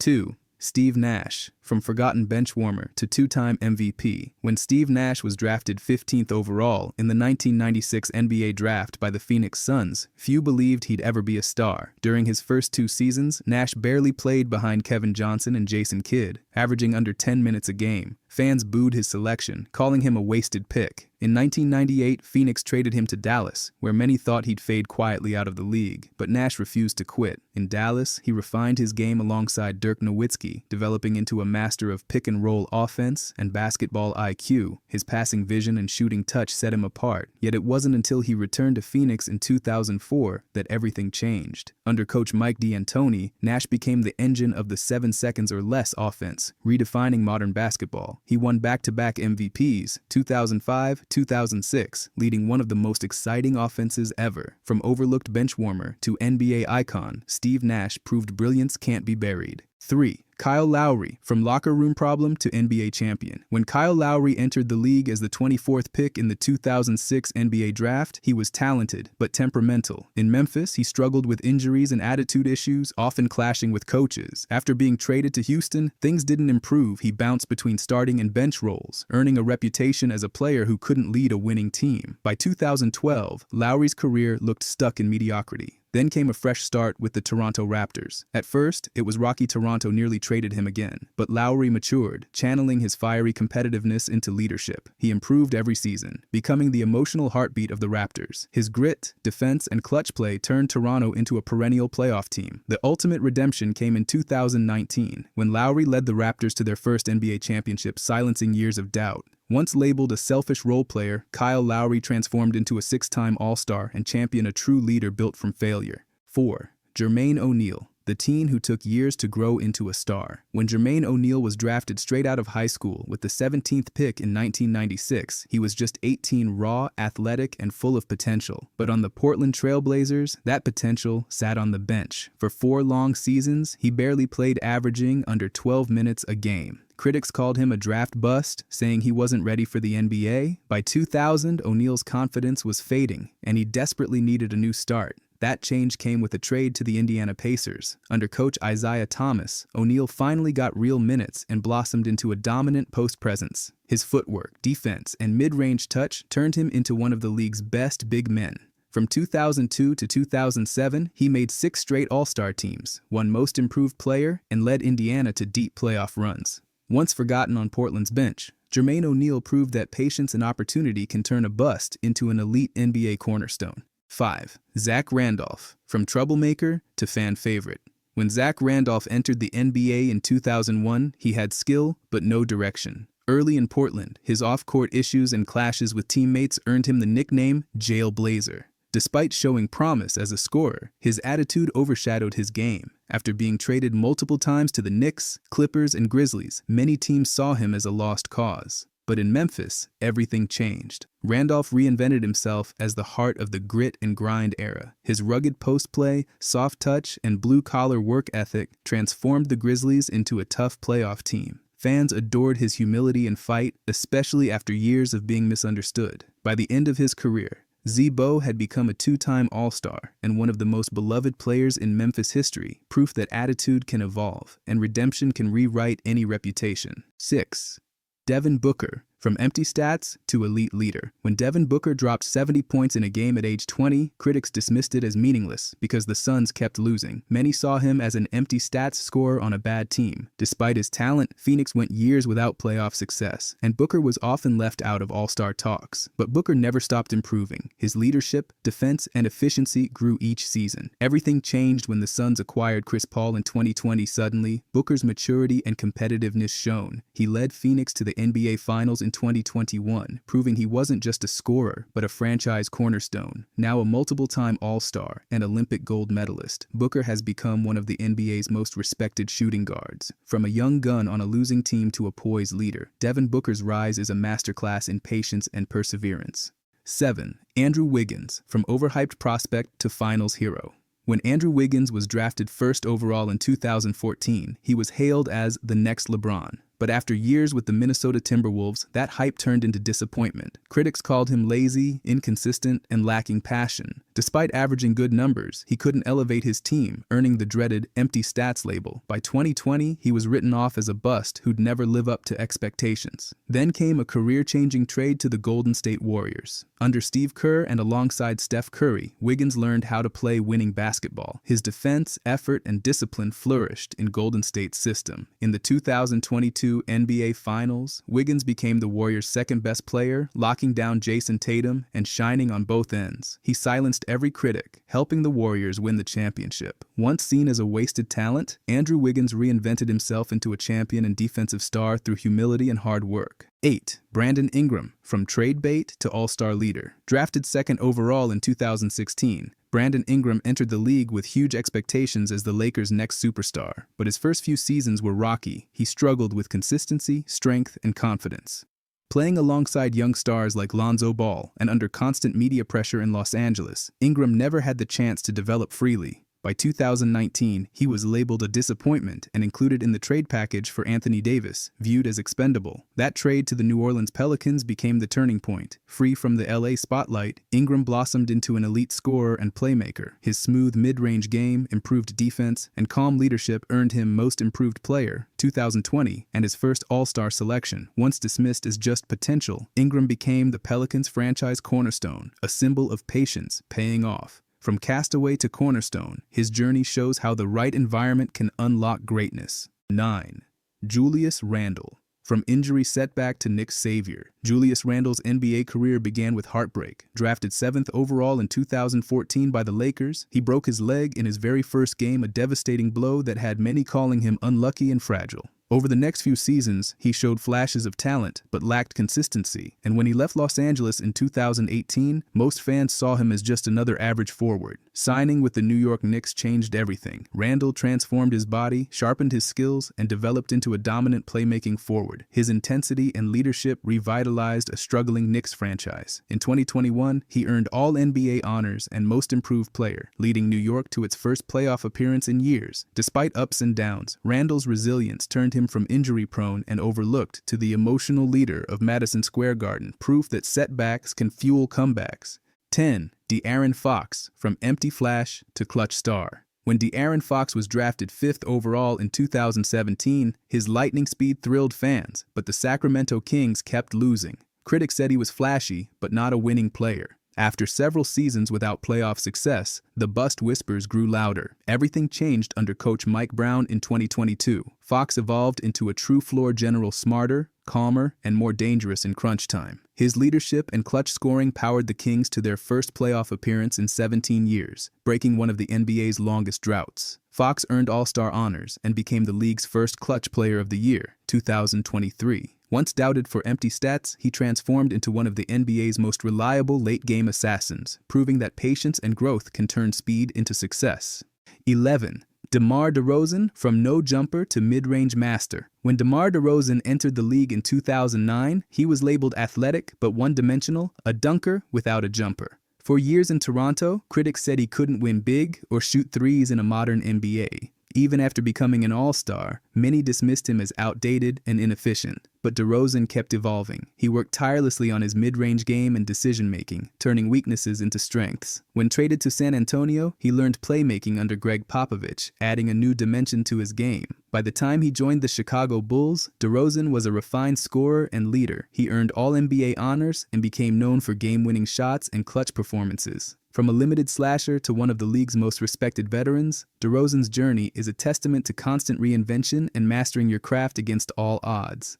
12. Pascal Siakam, from late pick to All-NBA champion. Pascal Siakam was selected 27th overall in the 2016 NBA Draft by the Toronto Raptors, a late first-round pick with raw talent but little polish. His rookie season was underwhelming, and many doubted he could ever become more than a rotational player. Siakam's lanky frame and unrefined skills made it seem like he might fade into obscurity. Everything changed in the 2018-19 season. Siakam transformed into a versatile forward, improving his scoring, defense, and basketball IQ. His relentless work ethic and coachable attitude made him the perfect complement to Kawhi Leonard. In the playoffs, he became a key factor in the Raptors' first ever NBA championship, earning recognition as one of the most improved players in the league. From an overlooked late lottery pick to an all-NBA talent, Pascal Siakam proved that dedication, adaptability, and relentless improvement can turn a potential bust into a cornerstone of a championship team. 13.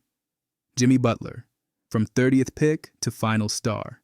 Drafted 30th overall in 2011 by the Chicago Bulls, Jimmy Butler arrived with minimal fanfare.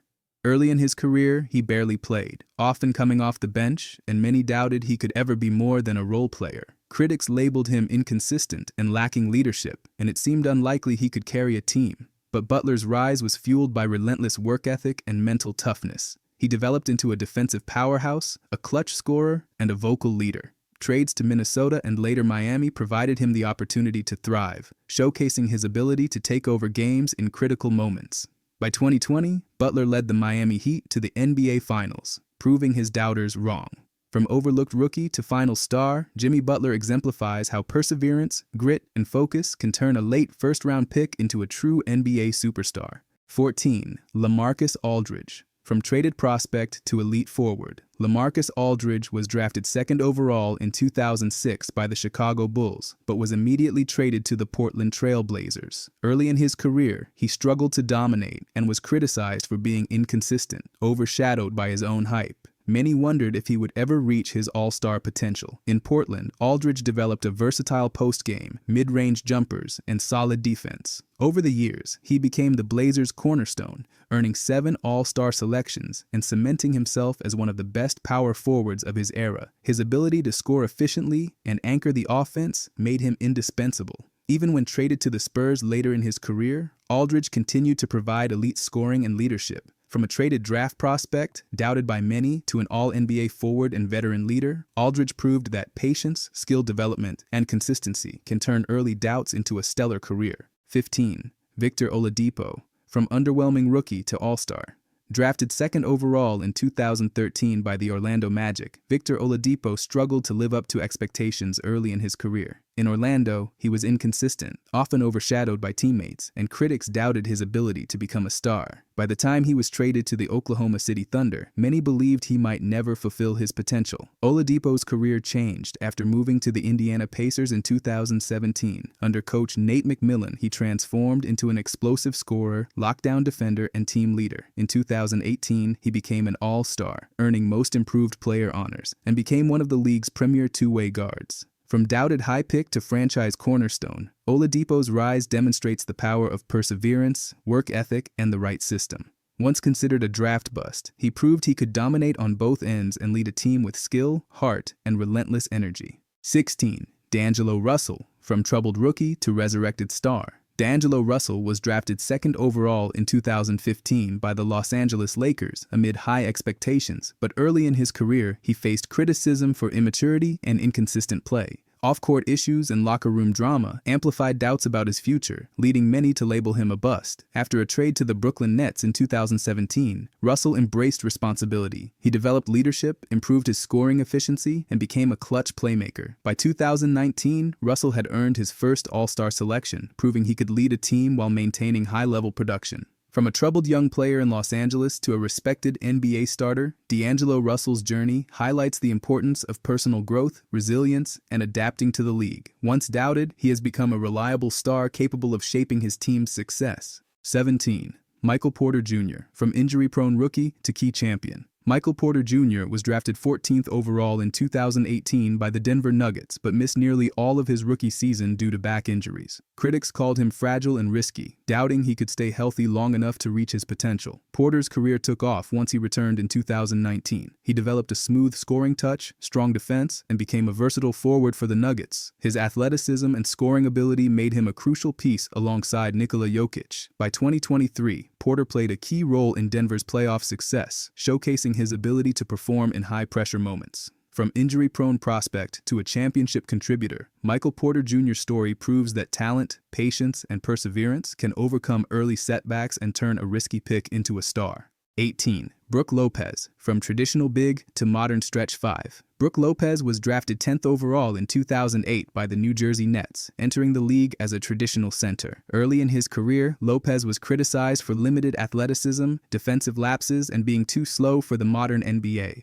While a capable scorer in the post, many doubted his ability to adapt to evolving team dynamics, especially as the league shifted toward perimeter play. Lopez reinvented his game after joining the Milwaukee Bucks in 2018. He became a stretch five, developing reliable three-point shooting while excelling as a rim protector. His transformation allowed him to anchor Milwaukee's defense and fit seamlessly alongside Giannis Antetokounmpo. By embracing versatility and modern NBA skills, Brook Lopez turned a potential career plateau into longevity and impact. Once criticized as outdated, he became a crucial all-defensive and championship-caliber player, showing that adaptability and hard work can turn a career labeled traditional into one that thrives in the modern era. 19. Blake Griffin. From injury-riddled rookie to dunking superstar, Blake Griffin was drafted first overall in 2009 by the Los Angeles Clippers, but a knee injury caused him to miss his entire rookie season. Early criticism labeled him injury-prone, and many wondered if he could reach his potential. Once healthy, Griffin's game continued to evolve. Proving doubters wrong, Griffin quickly became a highlight reel star, dominating with athletic dunks, explosive scoring, and improved passing. His ability to run the floor and finish with authority redefined the Clippers' identity. Over time, he became a Rookie of the Year, multiple-time All-Star, and one of the league's most exciting forwards. Despite early setbacks, Blake Griffin combined resilience, athleticism, and skill development to transform criticism into accolades. From a missed rookie season to becoming a marquee player, his career demonstrates how talent, opportunity, and perseverance can overcome doubt and injuries to achieve stardom.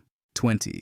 Tyrese Maxey. From late first-round pick to rising star, Tyrese Maxey was selected 21st overall in 2020 by the Philadelphia 76ers, initially seen as a backup or role player. Early in his career, Maxey was inconsistent and faced criticism for lack of size and experience. Many viewed him as a late first-round pick who might never become a key contributor. Maxey's breakout came in the 2022-23 season, when he earned more playing time alongside Joel Embiid. He displayed quick scoring, improved shooting, and fearless leadership. Maxey's speed, ball handling, and ability to take over games in crucial moments turned him into a legitimate starter. From overlooked rookie to emerging all-star candidate, Tyrese Maxey exemplifies rapid growth, confidence, and adaptation. His story shows that even lower lottery picks can become franchise-changing players when they combine talent with opportunity and relentless work ethic. 1. Magic Johnson era, the original playmaker. When we talk about the evolution of the point guard, it all begins with Earvin Magic Johnson, arguably the most transformative figure to ever man the position. In the late 1970s and 1980s, Magic redefined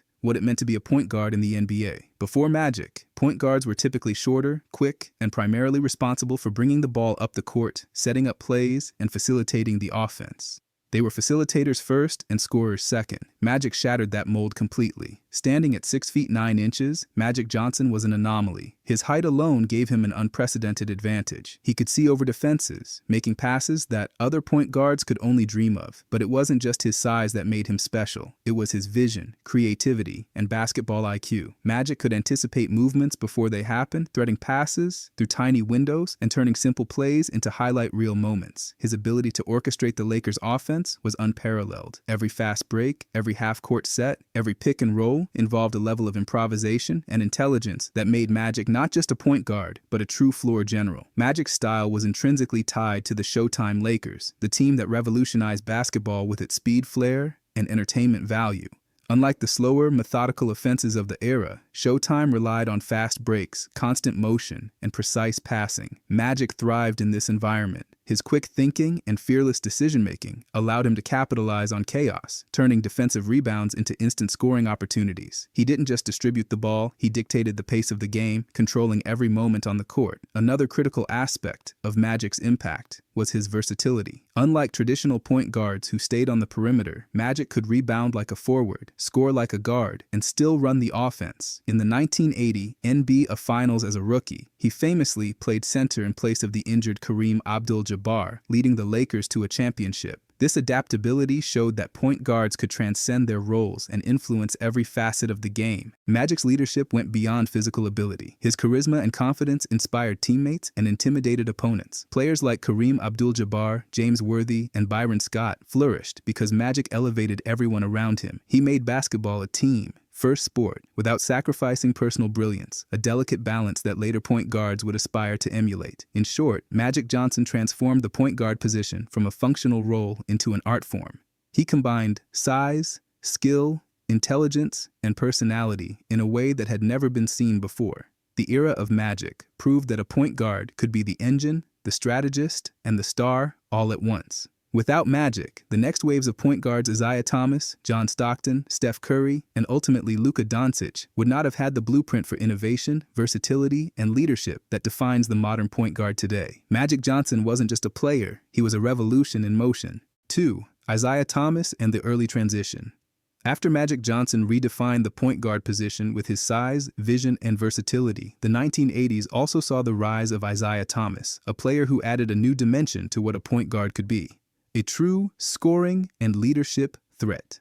Unlike Magic, who was known for his height, passing, and team orchestration, Thomas was smaller in stature, standing just 6 feet 1 inch, but he made up for it with skill, toughness, and an indomitable, competitive spirit. His career with the Detroit Pistons, particularly during the Bad Boys era, showcased a point guard who could control a game, carry a team offensively, and dominate under pressure. Isaiah Thomas exemplified the balance between playmaking and scoring. While Magic focused heavily on orchestrating the Lakers' fast-paced Showtime offense, Thomas demonstrated that a point guard could be both a facilitator and the primary offensive weapon. He had quickness, sharp handles, and an unmatched ability to read defenses, which allowed him to penetrate the lane, draw defenders, and either finish at the rim or dish to open teammates. His scoring ability forced opponents to respect him as a dual threat, making the Pistons' offense unpredictable and difficult to defend. Beyond his physical skills, Thomas introduced a new level of leadership and toughness to the point guard position. He could control tempo, call plays under pressure, and remain composed in high-stakes situations. Perhaps his most iconic moment came during the 1989 Eastern Conference Finals, when he scored 25 points in a single quarter against the Boston Celtics, a performance that remains one of the greatest individual scoring bursts in NBA playoff history. This demonstrated that point guards could carry a team through sheer skill and willpower, not just strategic passing. Thomas also helped bridge the gap between Magic's traditional playmaking style and the emerging, modern scoring-focused guard. His ability to blend creativity, speed, and scoring paved the way for point guards in the 1990s and beyond, such as John Stockton, Gary Payton, and eventually Steph Curry. He proved that size wasn't everything. Basketball IQ, skill, and fearlessness could redefine the role just as much as height and vision had in Magic's era. In short, Isaiah Thomas represents the transition point in point guard evolution. Magic Johnson reimagined the position with innovation and size. Thomas made it clear that a point guard could also be a scoring leader, a clutch performer, and a team-driving force. Even without towering stature, he added an edge and intensity that would influence the next generation of dynamic, scoring-capable point guards. Thomas's legacy lies in showing that point guards can dominate games in multiple ways, not just by distributing the ball, but by taking control when the moment demands it. He laid the groundwork for the modern balance of scoring and playmaking that defines the elite point guards of today. 3. Steph Curry era, the revolution of shooting. By the 2010s, the point guard position had already undergone major transformations thanks to legends like Magic Johnson and Isaiah Thomas. But Steph Curry brought a revolution that would forever change how point guards and basketball itself are played. Curry didn't rely on size like Magic or sheer toughness like Thomas. Instead, he transformed the point guard role through shooting, spacing, and off-the-ball movement, creating a style that reshaped modern basketball. Curry's signature weapon is, of course, the three-point shot. While long-range shooting existed before him, no player had integrated it into the game as seamlessly or as frequently as Curry.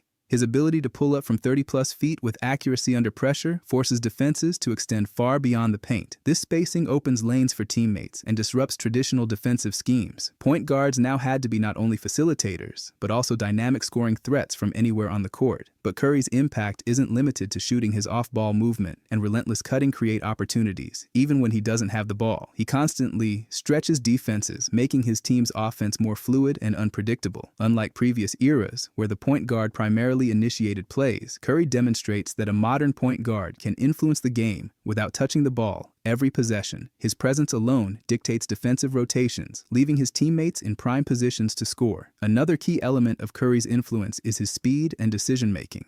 Combined with quick handles and lightning-fast release, Curry can attack defenses in transition or in the half court with equal efficiency.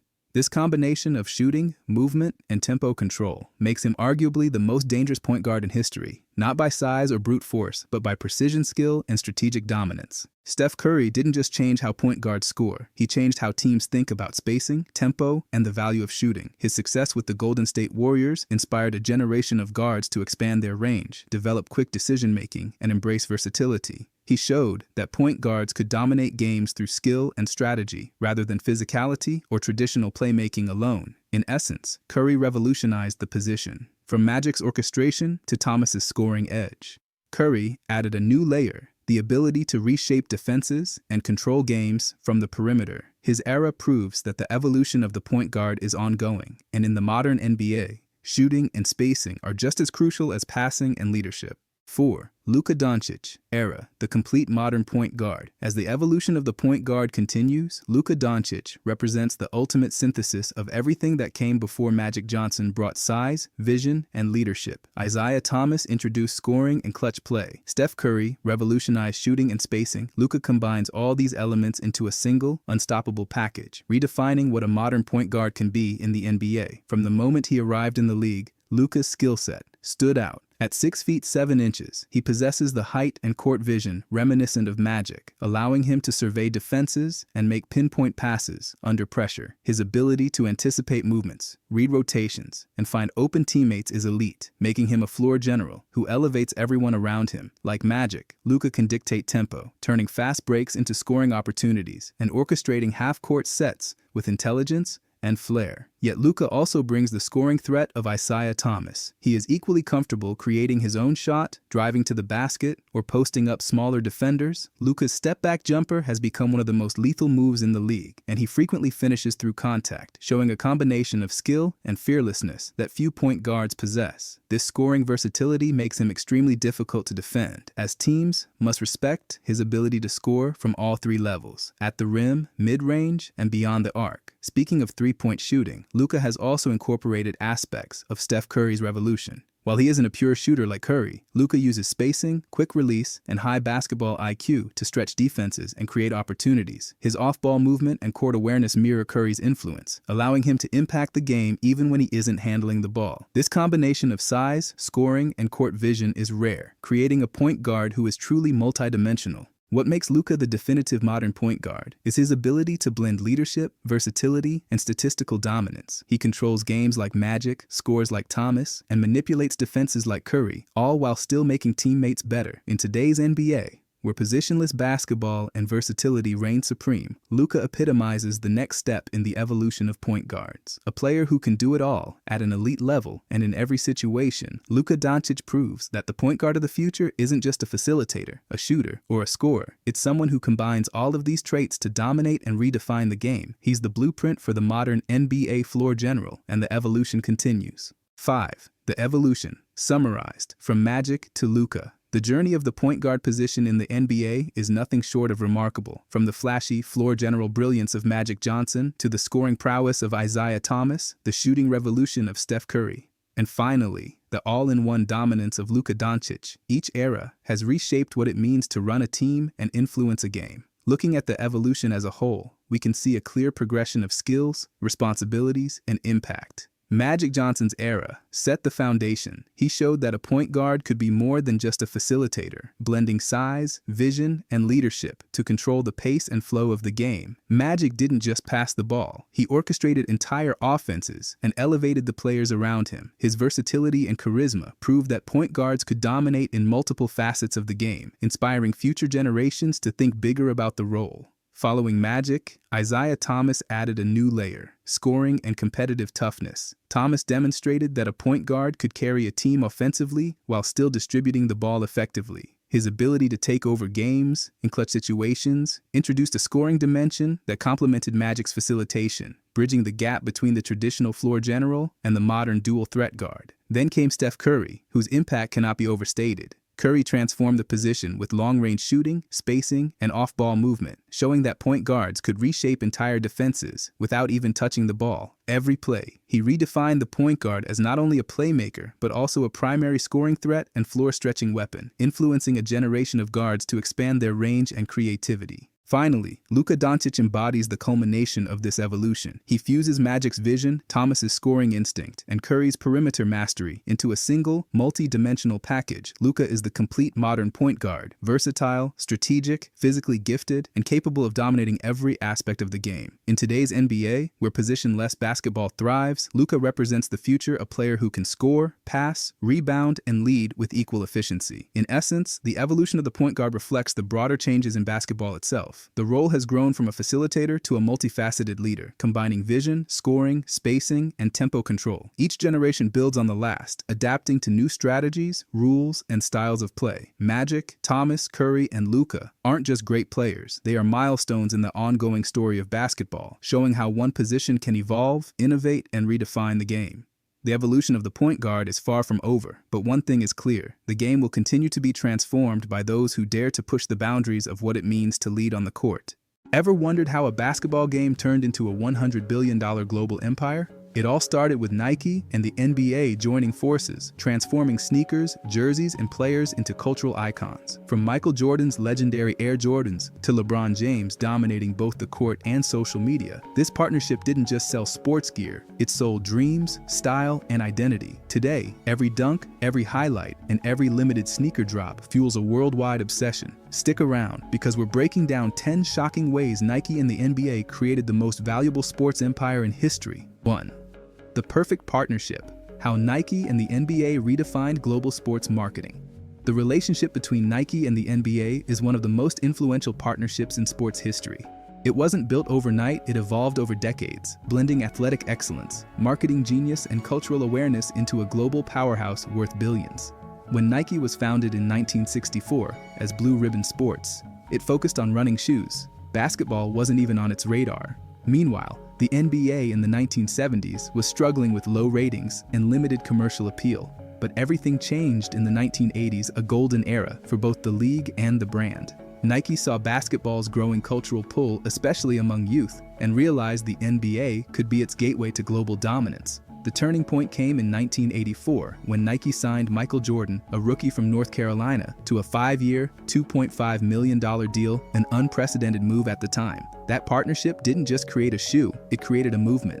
The success of Air Jordan gave Nike a foothold in basketball and transformed NBA players into brand ambassadors rather than just athletes. Nike's marketing genius aligned perfectly with the NBA's rising stars, helping the league promote its players as household names around the world.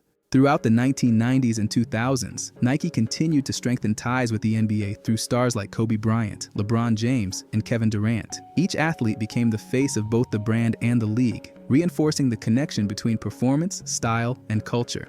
As the NBA expanded internationally, broadcasting games in more than 200 countries, Nike's influence followed, making the swoosh symbol synonymous with basketball excellence. This synergy reached its peak in 2017, when Nike became the official uniform supplier of the NBA, putting its logo on every jersey for the first time in league history. That deal symbolized complete integration between the brand and the sport. Every dunk, highlight, and finals moment carried Nike's signature. What made this partnership so perfect wasn't just shared profit, it was shared identity. Both Nike and the NBA built brands rooted in aspiration, storytelling, and culture. Together, they didn't just sell shoes or basketball, they sold the idea of greatness, inspiring generations worldwide and laying the foundation for a $100 billion sports ecosystem. 2. Michael Jordan and the Air Jordan revolution.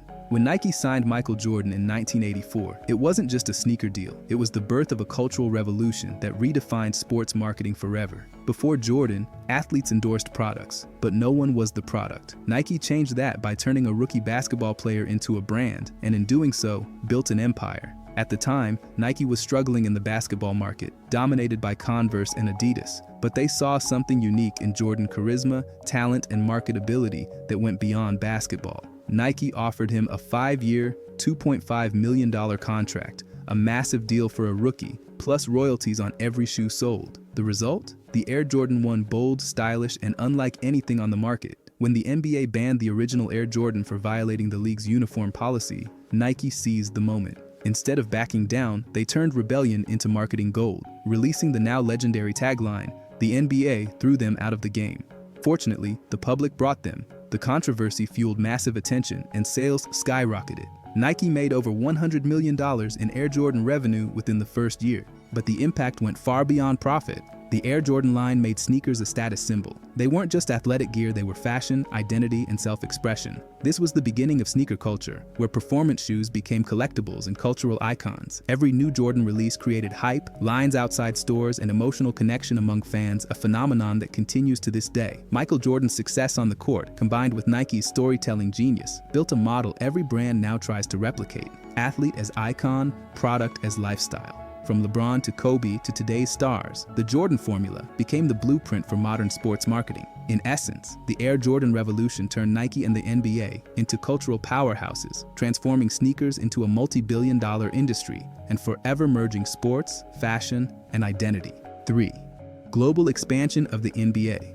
The NBA's rise from an American sports league to a global entertainment empire didn't happen by accident. It was the result of smart vision, strategic marketing, and powerful partnerships. And at the center of that growth stood Nike, helping the league export its stars, style, and stories to every corner of the world. In the late 1980s and 1990s, basketball began to transcend borders. The NBA, led by Commissioner David Stern, saw international markets as the future. Nike shared that same vision. Both understood that basketball wasn't just a sport, it was culture. Together, they turned NBA players into global icons whose influence extended far beyond the court. The global expansion truly accelerated during the Dream Team era of the 1992 Barcelona Olympics. For the first time, NBA superstars Michael Jordan, Magic Johnson, Larry Bird, and others competed together on the world stage. Their dominance captured global attention, and Nike seized the opportunity, launching global ad campaigns and merchandise lines that made the swoosh and the NBA inseparable symbols of excellence and coolness. As television and media coverage spread in the 1990s and 2000s, Nike sponsored NBA tours, youth camps, and grassroots programs in Europe, China, and Africa. This not only promoted the sport, but also the brand itself. When kids in China saw Michael Jordan or later LeBron James wearing Nike shoes, it wasn't just admiration, it was aspiration. Owning a pair of Nikes became a dream linked to the idea of greatness. By the 2010s, Nike's global reach and the NBA's digital growth fed each other perfectly. Social media, YouTube highlights, and global merchandising made NBA stars household names in places like the Philippines, Nigeria, and France. When Nike became the official NBA uniform partner in 2017, that global exposure multiplied. Every jersey, commercial, and broadcast carried Nike's presence. In short, the NBA gave Nike the world's biggest stage, and Nike gave the NBA the global style and visibility it needed to dominate. Together, they didn't just export basketball, they exported a culture of ambition, creativity, and influence that turned the game into a worldwide phenomenon. 4. Turning athletes into icons. Nike's greatest innovation wasn't just in shoe design, it was in storytelling. The company didn't sell products, it sold people, emotion, and the pursuit of greatness. And no one benefited more from that strategy than the NBA and its players. Together, they transformed basketball stars into global icons, figures who represented more than sport, becoming symbols of ambition, individuality, and culture. In the 1980s and 1990s, Nike recognized something revolutionary. The connection between fans and athletes was emotional, not just athletic. People didn't just want to wear what their favorite players wore. They wanted to feel what they felt: power, confidence, victory. Nike's marketing genius was capturing that feeling and attaching it to its athletes through powerful narratives. Take the legendary Be Like Mike campaign with Michael Jordan. It wasn't about shoes, it was about aspiration. The simple idea of wanting to be like Mike resonated globally, elevating Jordan beyond basketball into a cultural hero. The NBA benefited equally, as Jordan's fame attracted millions of new fans to the league. Then came Kobe Bryant, whose Mamba mentality Nike campaigns positioned him as the embodiment of relentless self-improvement. Later, LeBron James carried the torch with Nike's Witness and More Than an Athlete slogans, blending social awareness with athletic dominance.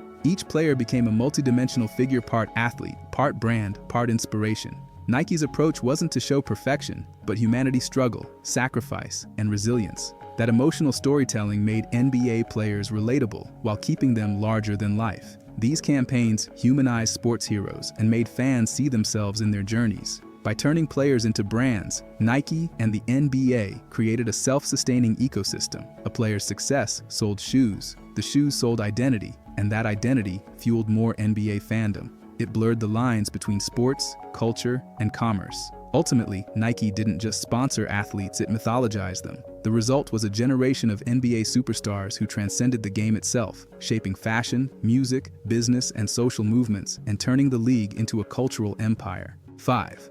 Fashion meets sports.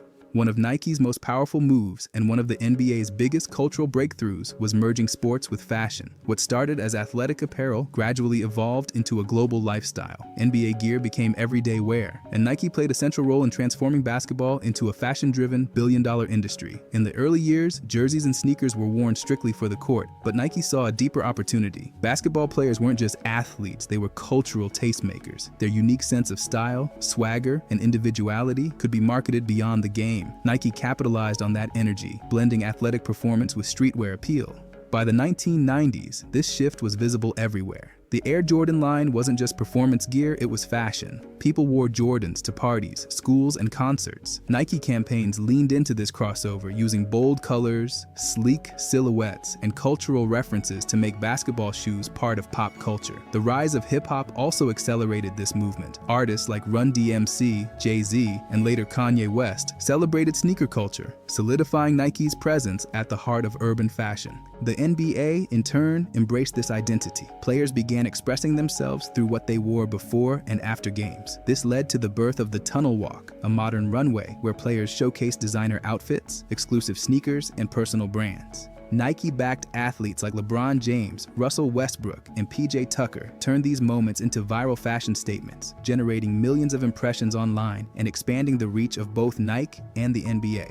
When Nike became the NBA's official uniform supplier in 2017, it fused fashion and basketball even deeper. Jerseys were redesigned for style and performance, appealing to both athletes and everyday fans. The collaboration blurred the lines between streetwear, luxury, and sport. Today, wearing NBA gear or Nike sneakers isn't about playing basketball, it's about belonging to a global culture. By merging sports with fashion, Nike and the NBA created a style movement that redefined what athletic apparel could represent: identity, creativity, and status. 6. Marketing masterclass.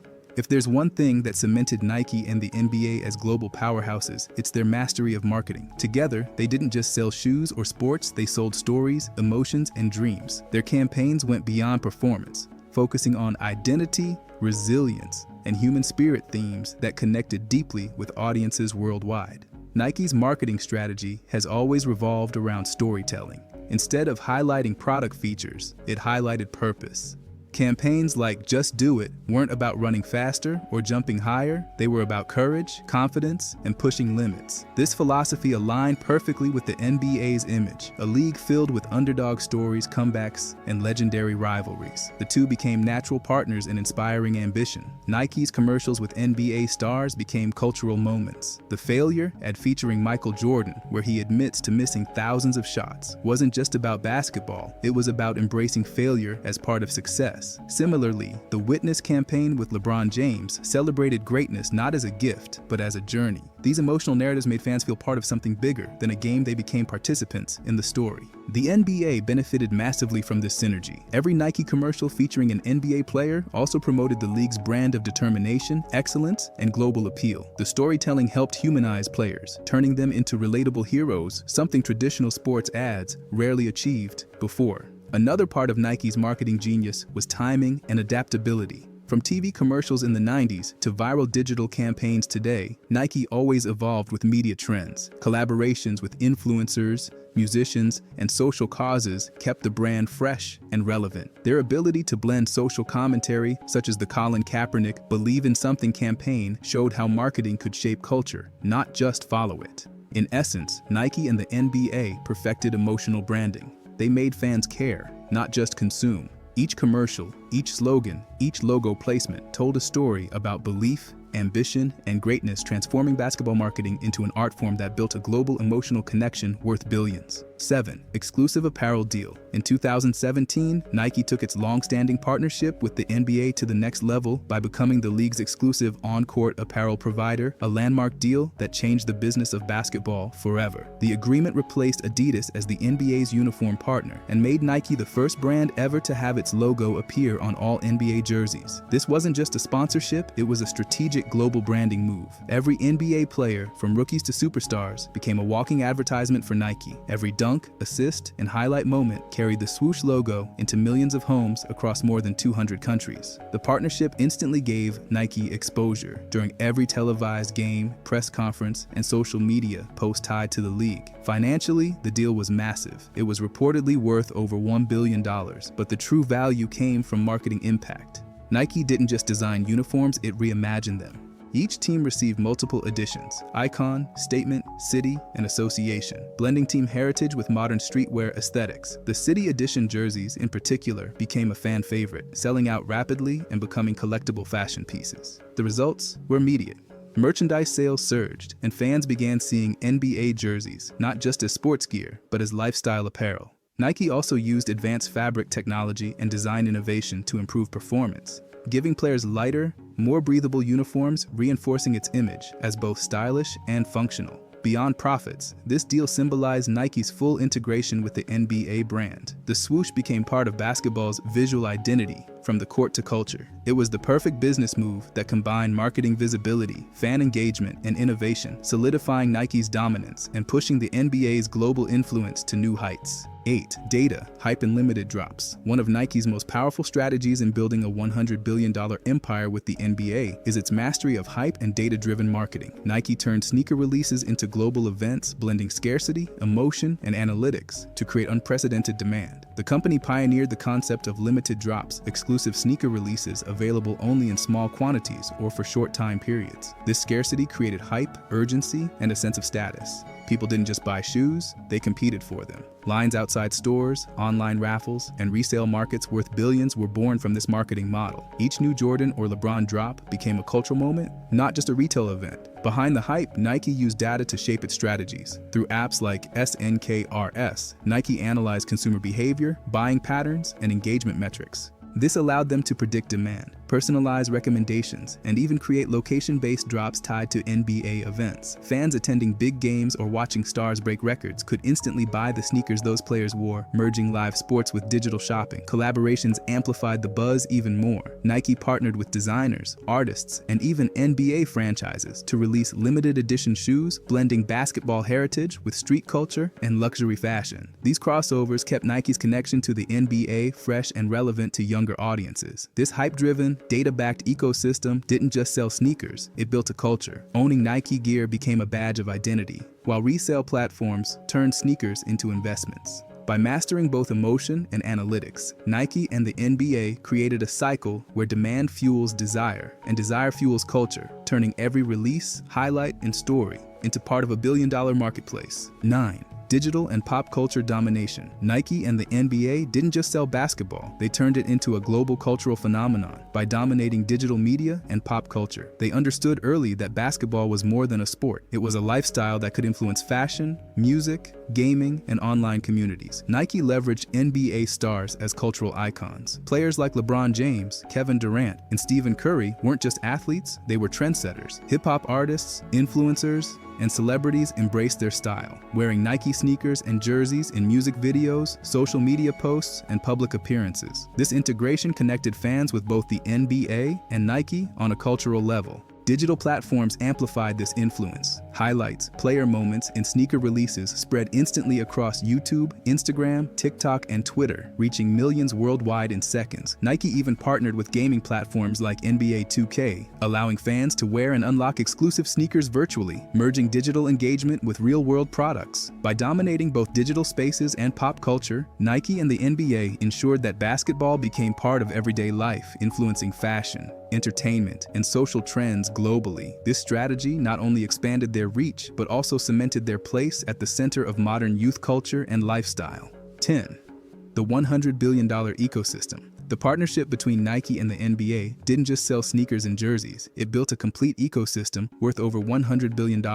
This system combines sports, fashion, culture, and commerce, creating a self-reinforcing cycle of influence and revenue. Nike transformed NBA players into global icons, turning their performance and personal brands into stories that fans could connect with emotionally. Fans bought jerseys, shoes, and apparel not just to play basketball, but to participate in the culture of their favorite players and teams. Limited sneaker drops, exclusive collaborations, and social media campaigns amplified demand, turning products into must-have items and collectibles. The NBA, in turn, benefited from Nike's marketing genius. Every game, highlight, and superstar moment became an opportunity to showcase Nike's gear, reaching global audiences through television, streaming, and social media. Digital platforms, pop culture collaborations, and gaming partnerships expanded the reach even further, bringing new fans into the ecosystem. Together, Nike and the NBA created more than a business. They built a cultural empire. Sneakers became fashion, jerseys became statements, and basketball became a global lifestyle. This synergy of sport, culture, and commerce solidified their dominance and established a market that continues to grow, proving that the right partnership can turn a sport into a $100 billion phenomenon. 1. LeBron's block on Iguodala, 2016 Finals, Game 7. In one of the most legendary finals plays ever, LeBron James made the block. With under 2 minutes left in Game 7 against the Warriors, Andre Iguodala seemed to have a fast break layup to give Golden State the lead. Out of nowhere, LeBron chased him down and pinned the ball against the glass. The defensive play shifted momentum, setting up Cleveland's first championship. Social media exploded instantly. Memes, slow-motion replays, and commentators calling it the greatest defensive play in finals history. It wasn't just a block. It was the play that secured LeBron's legacy and ended Cleveland's 52-year title drought. 2. Ray Allen's game tying 3, 2013 Finals, Game 6. Game 6 of the 2013 Finals seemed lost for Miami. Down 3 with seconds left, LeBron missed a desperate 3, but Chris Bosh grabbed the rebound. He kicked it out to Ray Allen, who backpedaled to the corner and hit one of the coldest threes in NBA history. The shot tied the game, sending it to overtime and eventually saving Miami's season. The Heat would go on to win the title in Game 7. Fans call it the shot heard around the world. On Twitter, Facebook, and everywhere else, the clip went viral instantly. It remains Ray Allen's ultimate clutch moment. 3. Kawhi Leonard's game, 7 buzzer beater, 2019 vs. Sixers. The Raptors' title run almost ended before it started. Tied at 90 with seconds left in Game 7 against Philadelphia, Kawhi Leonard pulled up from the corner over Joel Embiid. The ball bounced once, twice, 3 times, 4, and then finally dropped. The crowd erupted. Kawhi crouched in his now famous pose, and Toronto punched its ticket to the conference finals. It was the first Game 7 buzzer beater in NBA history, instantly replayed millions of times online. The photo of Embiid watching helplessly became a meme, and the moment solidified Kawhi's nickname, the Terminator. It remains one of the NBA's most iconic shots. 4. Steph Curry's 37-foot game winner versus OKC, 2016. In February 2016, the Warriors were chasing history, and Steph Curry delivered a moment that defined his reign. Against the Thunder, tied in overtime, Curry pulled up from 37 feet, no hesitation, no fear. The shot swished through, leaving OKC stunned and announcer Mike Breen screaming, "Bang! Bang!" Fans couldn't believe the audacity of the attempt, let alone that he nailed it so casually. Social media exploded with jokes, edits, and endless replays. It was the shot that showed Steph had changed basketball forever. Not just a game winner, but a cultural reset for the three-point revolution in the NBA. 5. Kobe Bryant's 60-point farewell game, 2016. On April 13, 2016, the basketball world stopped to watch Kobe Bryant's final game.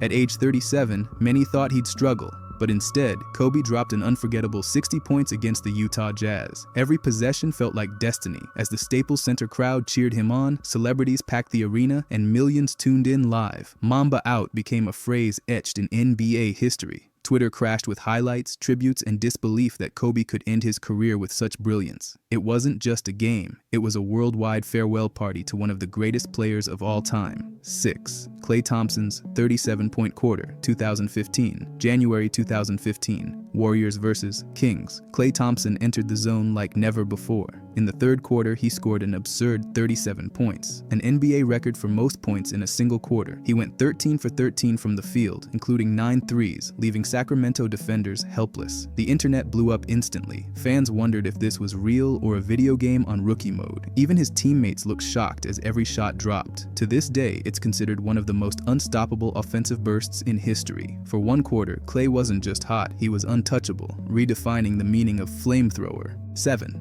Linsanity.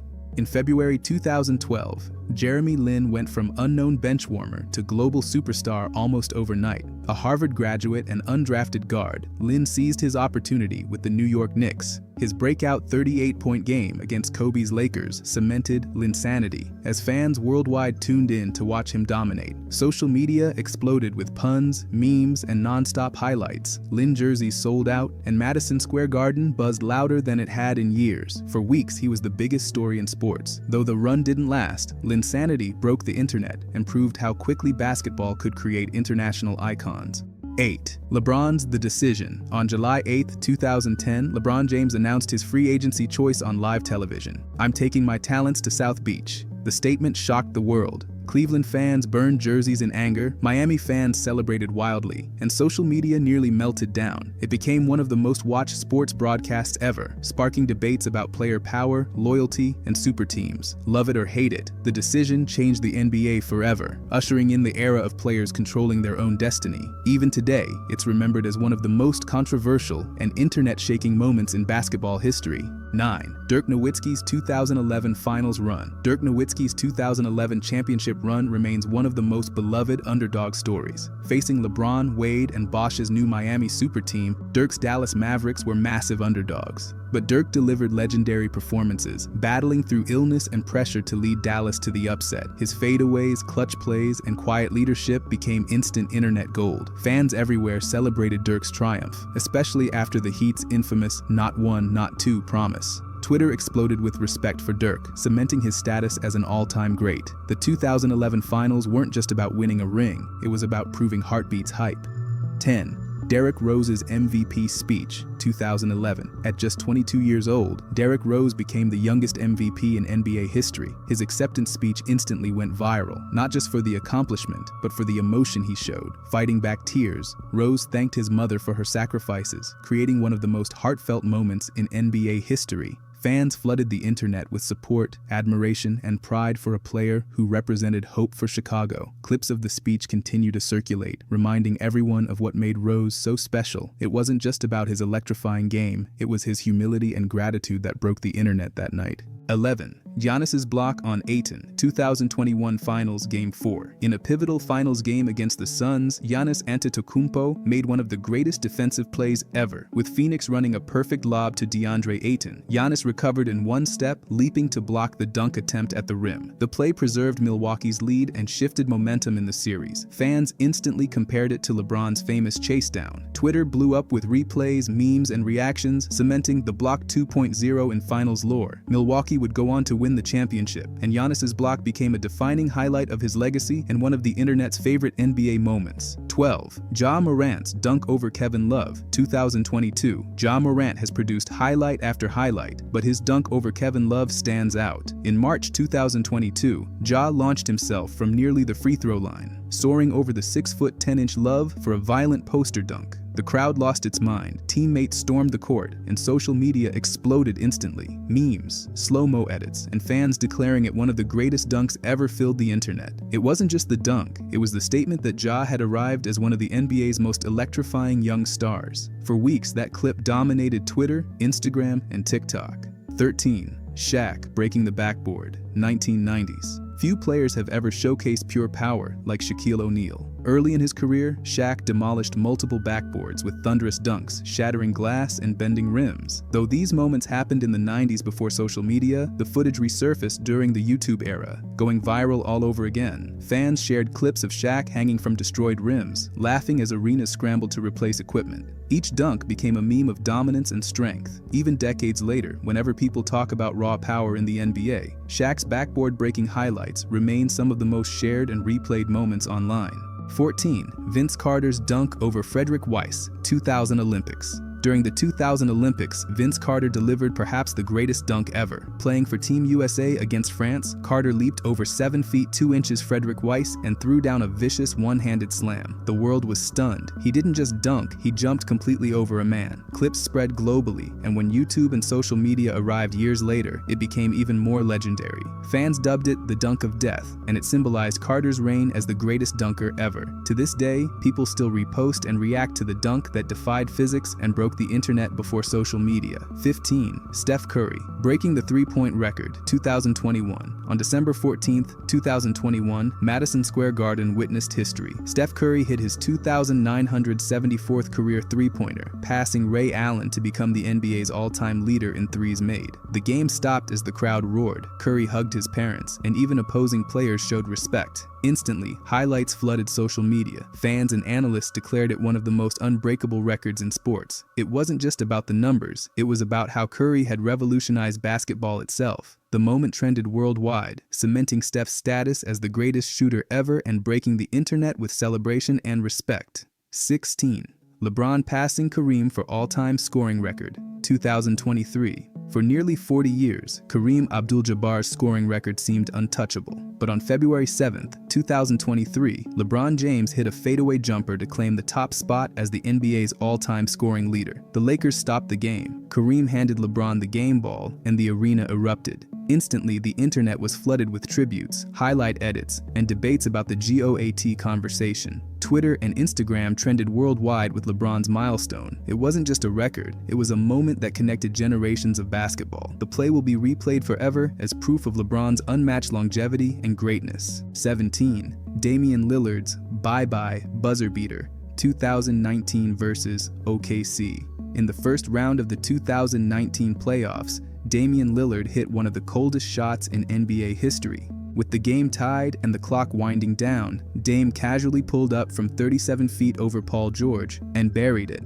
As the crowd erupted, Lillard waved goodbye to the Thunder, a gesture instantly turned into a viral meme. Social media exploded, replaying the shot and mocking OKC. Paul George later called it a bad shot, which only fueled more debate online. The moment cemented Dame's reputation as one of the most clutch shooters in NBA history and broke the internet. 18. Draymond Green punching Jordan Poole, 2022. In October 2022, the NBA world was stunned when TMZ leaked practice footage of Draymond Green punching teammate Jordan Poole. The video spread instantly, with millions of views in hours. Fans debated team chemistry, locker room drama, and the Warriors' chances at another title. Memes, jokes, and reactions flooded every platform, making it one of the most viral NBA leaks ever. While Golden State downplayed the incident, the internet kept replaying it endlessly. It wasn't a highlight, but it was a moment that dominated sports media and broke the internet in a completely different, controversial way. 19. Allen Iverson's step over Tyronn Lue, 2001 Finals Game 1. In the 2001 Finals, Allen Iverson gave the world an iconic moment. After crossing up Tyronn Lue and hitting a clutch jumper, Iverson stepped over him with swagger that defined his career. The play symbolized AI's fearless attitude and became one of the most replayed clips in NBA history. On social media, the step-over has lived on as a meme, GIF, and cultural reference. It wasn't just a bucket, it was a statement of defiance from a 6-foot guard against the mighty Lakers. Even decades later, the image of Iverson towering over Lue remains basketball's ultimate "don't mess with me" moment. 20. Michael Jordan's flu game. 1997 Finals, Game 5. Game 5 of the 1997 Finals wasn't just another Jordan masterpiece, it was myth-making. Battling illness, later called food poisoning by some, MJ dropped 38 points against the Utah Jazz, collapsing into Scottie Pippen's arms afterward. The performance embodied Jordan's willpower and cemented his legend. When The Last Dance documentary resurfaced the story, memes and highlight edits went viral again. Fans celebrated his relentless drive, calling it one of the gutsiest performances ever. On the internet, flu game shoes, jerseys, and gifs of Jordan leaning on Pippen spread endlessly. It wasn't just basketball, it was the definition of greatness under pressure. 21. Magic Johnson's rookie finals performance, 1980. When Kareem Abdul-Jabbar went down injured in the 1980 finals, 20-year-old rookie Magic Johnson stepped in at center and delivered one of the greatest finals performances ever. Magic scored 42 points, grabbed 15 rebounds, and dished 7 assists, sealing the championship. The game instantly elevated him into superstardom. Though this moment predated social media, its legacy has lived online through highlight reels, documentaries, and fan tributes. Every time it resurfaces, fans marvel at the versatility and swagger Magic showed as a rookie. The internet has turned that night into a timeless reminder. Magic wasn't just a point guard, he was Showtime. 22. Tracy McGrady's 13 points in 35 seconds, 2004. In December 2004, Tracy McGrady delivered an unforgettable scoring explosion. Down 8 points with under a minute left against the Spurs, T-Mac hit 4 threes, including the game winner, to score 13 points in just 35 seconds. The comeback left fans in disbelief, Spurs players stunned, and the internet, later on, in awe. Clips of the sequence are still shared with captions like "Never give up" and "This is why basketball is beautiful." It became T-Mac's most iconic highlight, proof of his raw scoring ability. Online, the comeback is replayed endlessly as one of the most clutch and viral performances in NBA history. 23. Reggie Miller's 8 points in 9 seconds, 1995 playoffs. Reggie Miller silenced Madison Square Garden with one of the wildest comebacks ever. In Game 1 against the Knicks, Miller scored 8 points in just 9 seconds, 2 threes and clutch free throws, turning a sure loss into a shocking Pacers win. The stunned faces of Knicks fans became instant meme material once social media arrived. Even decades later, the clip resurfaces every playoffs, sparking debates about the most clutch players ever. For the internet, Miller's barrage is the ultimate example of never count someone out. It wasn't just a win, it was one of the fastest, craziest meltdowns in NBA history. 24. Allen Iverson's rookie game versus Michael Jordan, 1997. As a rookie, Allen Iverson had the audacity to cross up Michael Jordan, the GOAT, leaving him frozen as I hit the jumper. The play instantly became legendary, signaling that a new generation had arrived. Though it happened before the social media boom, the footage resurfaced on YouTube and Twitter, going viral as fans debated its significance. Memes of Iverson breaking Jordan's ankles spread everywhere. For Iverson, it was a defining moment of fearlessness. For the internet, it was the ultimate highlight of a young star challenging a legend. One crossover, one shot, and I announced his place in history. 25. Zion Williamson's dunk versus Kevin Knox, high school 2017. Before Zion even reached the NBA, he broke the internet with his viral dunks. In 2017, during a high school game, Zion threw down a thunderous poster dunk over future NBA player Kevin Knox. The clip spread across YouTube, Instagram, and Twitter, instantly making Zion a household name before he even got to Duke. Fans couldn't believe his combination of size, power, and athleticism. It was more than a dunk. It was the moment the basketball world realized Zion was a generational talent. The internet crowned him the next big thing, and that single clip fueled years of hype worldwide. 26. Luka Doncic's playoff buzzer beater, 2020 versus Clippers. At just 21, Luka Doncic stunned the world in the NBA bubble. In Game 4 versus the Clippers, he hit a cold step-back 3 in overtime at the buzzer. Mike Breen's bang, bang call and Luka's calm celebration went viral instantly. The internet declared Luka the future, replaying the clip millions of times worldwide. 27. Jimmy Butler's exhaustion game, 2020 Finals, Game 5. Jimmy Butler carried the Heat against LeBron's Lakers, logging a 35-point triple-double in Game 5. The iconic image of Butler collapsing on the stanchion after the win went viral, symbolizing pure grit. Fans flooded social media with tributes, calling it one of the most inspiring finals performances ever. His heart and hustle broke the internet. 28. Kyrie Irving's Championship 3, 2016 Finals, Game 7. With under a minute left in the 2016 Finals, Kyrie Irving hit the dagger over Steph Curry. The shot sealed Cleveland's first ever championship and became an instant viral classic. Social media blew up with memes, edits, and non-stop replays. While LeBron had the block, Kyrie had the shot, forever etched in NBA and internet history. 29. Derrick Rose's game winner versus Cavaliers, 2015 playoffs. In Game 3 of the 2015 semifinals, Derrick Rose banked in a buzzer-beating 3 over the Cavaliers. The United Center erupted, teammates mobbed him, and Rose's emotionless walk-off became a viral meme. Social media exploded with nostalgia for vintage D. Rose. It wasn't just a shot, it was a reminder of his resilience and the hope he inspired. 30. Paul George's dunk on Birdman, 2013 playoffs. During the 2013 Eastern Finals, Paul George shocked Miami with a vicious poster dunk over Chris "Birdman" Anderson. The play electrified Indiana's crowd and went viral online, replayed endlessly with stunned reactions. Memes and slow-motion edits spread instantly, cementing it as one of PG's signature highlights. For the internet, that dunk proved George's arrival as a superstar. 1. LeBron James. LeBron James isn't just a basketball superstar. He's a force for change in education and community development. In 2018, he opened the I Promise School in Akron, Ohio, designed specifically for at-risk children. The school provides free tuition, uniforms, meals, and even bicycles for transportation. Beyond academics, the program offers mentorship, mental health support, and family services, creating a holistic environment to help children succeed. LeBron also guarantees college scholarships for qualifying graduates through his partnership with the University of Akron. His philanthropy doesn't stop there. Through the LeBron James Family Foundation, he supports youth programs, summer camps, and initiatives combating systemic inequality. During social justice movements, LeBron has used his platform to advocate for voting rights, police reform, and racial equality. His commitment shows that being a hero isn't just about writing checks, it's about creating lasting structures that empower communities. LeBron's efforts demonstrate how athletes can leverage fame and wealth to tackle societal challenges, making a tangible impact on countless lives. 2. Kevin Durant. Kevin Durant's influence extends well beyond his scoring prowess. Through the Kevin Durant Charity Foundation, KDCF, he focuses on education, mentorship, and community development. One of his most notable initiatives is funding STEM programs in underserved schools, helping students access resources and opportunities that might otherwise be out of reach. Durant has also contributed to disaster relief efforts, including hurricane recovery and homelessness prevention.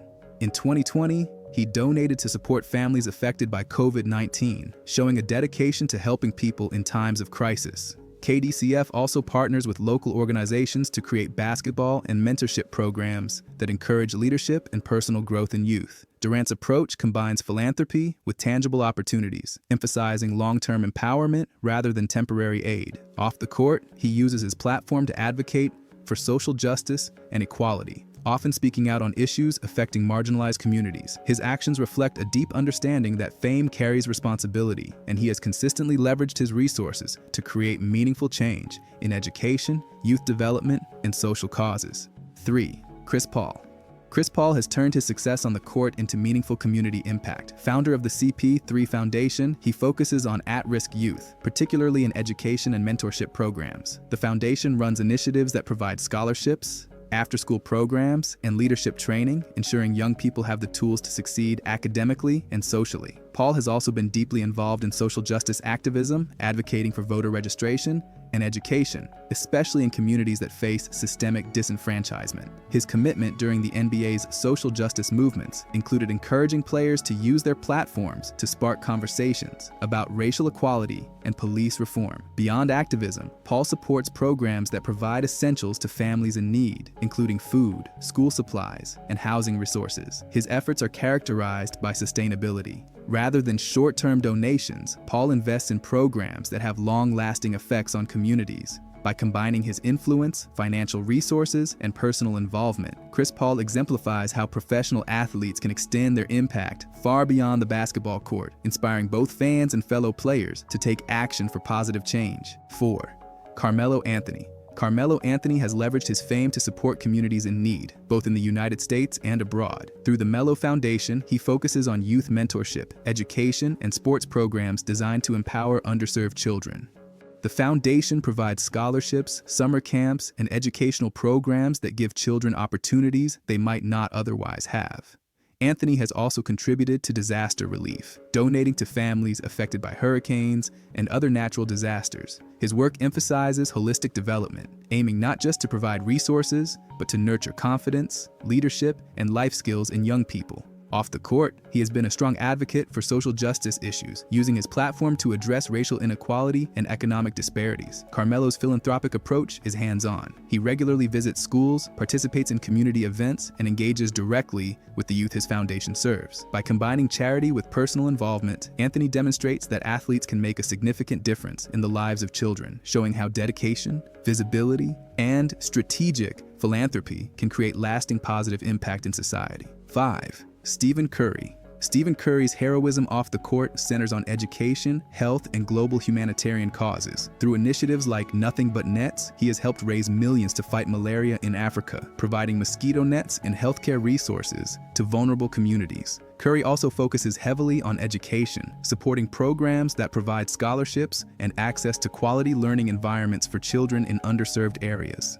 In his hometown of Charlotte and beyond, he has funded initiatives to improve schools, create mentorship programs, and provide resources for youth sports. His philanthropic efforts are coupled with public advocacy. He frequently uses his platform to highlight the importance of literacy, education equity, and community development. Beyond donations, Curry actively engages with the communities he supports, visiting schools, hosting events, and encouraging children to pursue their goals. His combination of financial support, advocacy, and personal involvement illustrates how an athlete can become a hero, both locally and globally. Stephen Curry's commitment demonstrates that even in a world of fame and wealth, consistent and thoughtful engagement can generate tangible, life-changing impact. 6. Dwyane Wade. Dwyane Wade has consistently demonstrated that his impact goes far beyond basketball. Through the Wade's World Foundation, he focuses on improving the lives of at-risk children and families in Chicago, particularly in areas like education, health, and mentorship.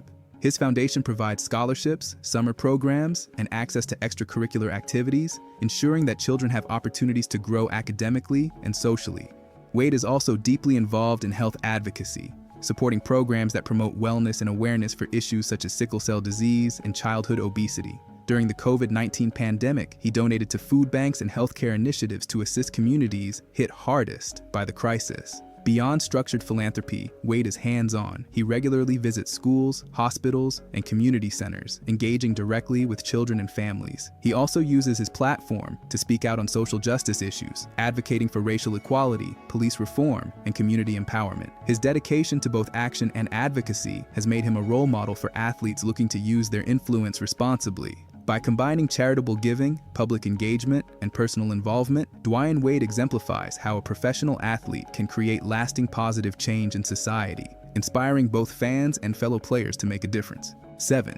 Giannis Antetokounmpo. Giannis Antetokounmpo, the Greek freak, has built a reputation not only as a basketball superstar, but also as a compassionate philanthropist. Despite his global fame, Giannis has remained committed to giving back to both his hometown in Greece and the Milwaukee community where he plays. He frequently donates to youth programs, food banks, and initiatives that provide essential resources for families in need. During the COVID-19 pandemic, Giannis and his family donated meals and supplies to support vulnerable populations, demonstrating a hands-on approach to helping communities. Beyond immediate aid, he invests in educational opportunities and mentorship programs, ensuring young people have access to resources and guidance that can shape their futures. Giannis also focuses on fostering community engagement through basketball, hosting clinics and events that encourage teamwork, discipline, and personal growth among children. His humility and dedication to service have earned him admiration beyond the sports world, showing that athletes can remain connected to their roots while positively impacting the lives of others. Through consistent philanthropy and advocacy, Giannis exemplifies how influence and wealth can be used to create meaningful, long-lasting change in both local and global communities. 8. Russell Westbrook. Russell Westbrook is renowned for his on-court intensity, but off the court, he channels the same passion into empowering youth. Through the Why Not Foundation, Westbrook focuses on education, mentorship, and community enrichment programs for underserved children and families. His foundation funds scholarships, educational programs, and youth development initiatives, creating pathways for children to access opportunities that might otherwise be unavailable. Westbrook also emphasizes the importance of mental health, sportsmanship, and personal growth, combining resources with mentorship to nurture both the minds and confidence of young people. During times of crisis, such as natural disasters and the COVID-19 pandemic, he has donated to relief efforts, providing food, supplies, and financial support to affected families. Beyond philanthropy, Westbrook uses his platform to advocate for social justice, speaking out on issues like racial equality, systemic inequality, and voter engagement. His hands-on approach, attending community events, mentoring young athletes, and visiting schools, underscores his commitment to making a direct impact. By combining financial support, advocacy, and personal involvement, Russell Westbrook demonstrates that athletes can leverage fame and resources to empower the next generation, showing that being a hero off the court is about more than money. It's about inspiring lasting change. 9. Chris Bosh. Chris Bosh, a former NBA All-Star, has devoted much of his post-basketball career to philanthropy and community service. He has been extensively involved with After School All-Stars, an organization that provides academic enrichment, mentorship, and extracurricular opportunities to at-risk youth across the United States. Bosh has also supported healthcare initiatives, particularly those focused on children and underserved communities, donating both time and resources to hospitals and medical programs. Beyond organized philanthropy, he engages directly with the communities he serves, visiting schools, hosting basketball clinics, and mentoring young athletes to encourage education and personal development. Bosh's commitment extends to social justice and awareness campaigns, using his platform to highlight issues affecting marginalized communities. He has also contributed to disaster relief efforts, helping families affected by hurricanes and other crises. His approach combines hands-on involvement, financial support, and advocacy, demonstrating that impactful philanthropy requires more than donations. It requires engagement and consistency. Chris Bosh exemplifies how athletes can use their influence responsibly, creating tangible, positive change for youth, families, and communities, while inspiring others to contribute to meaningful social and educational causes. 10. Pau Gasol. Pau Gasol is a global ambassador for humanitarian causes, using his platform to improve the lives of children around the world. As a UNICEF ambassador, Gasol focuses on children's health, education, and rights, advocating for access to nutrition, healthcare, and learning opportunities in underprivileged communities. He has worked on campaigns to reduce child malnutrition and improve global health standards, leveraging his fame to raise awareness and funds for international causes. Domestically, Gasol supports initiatives in Spain and the United States, funding programs that provide education, mentorship, and sports opportunities for youth. Beyond donations, he actively engages with communities, visiting schools, hospitals, and community centers to inspire young people and advocate for their needs. Gasol's commitment extends to social causes, including disaster relief and child protection initiatives, demonstrating a deep understanding of the power of visibility in driving positive change. Through a combination of advocacy, philanthropy, and personal involvement, Pau Gasol exemplifies how athletes can make a profound difference off the court, proving that influence and compassion can transcend sports and create lasting societal impact. 11. Shaquille O'Neal. Shaquille O'Neal, known for his dominant presence on the court, has equally left a mark off it through his charitable efforts. Shaq frequently donates to schools, hospitals, and law enforcement organizations, providing both financial support and personal engagement. He has funded scholarships and educational programs to help underprivileged youth access quality education and resources they might not otherwise receive. O'Neal is also heavily involved in initiatives addressing social issues, from community safety programs to hunger relief. He often surprises families with large donations and personal gestures, such as paying for funerals, medical bills, and housing assistance. Beyond direct philanthropy, Shaq uses his celebrity to raise awareness for causes he supports, including children's health, educational initiatives, and disaster relief efforts. His approach is notable for its combination of generosity, visibility, and humor, making philanthropy accessible and relatable. By showing up personally, not just financially, Shaq ensures his impact is tangible and heartfelt. His dedication highlights how athletes can leverage fame,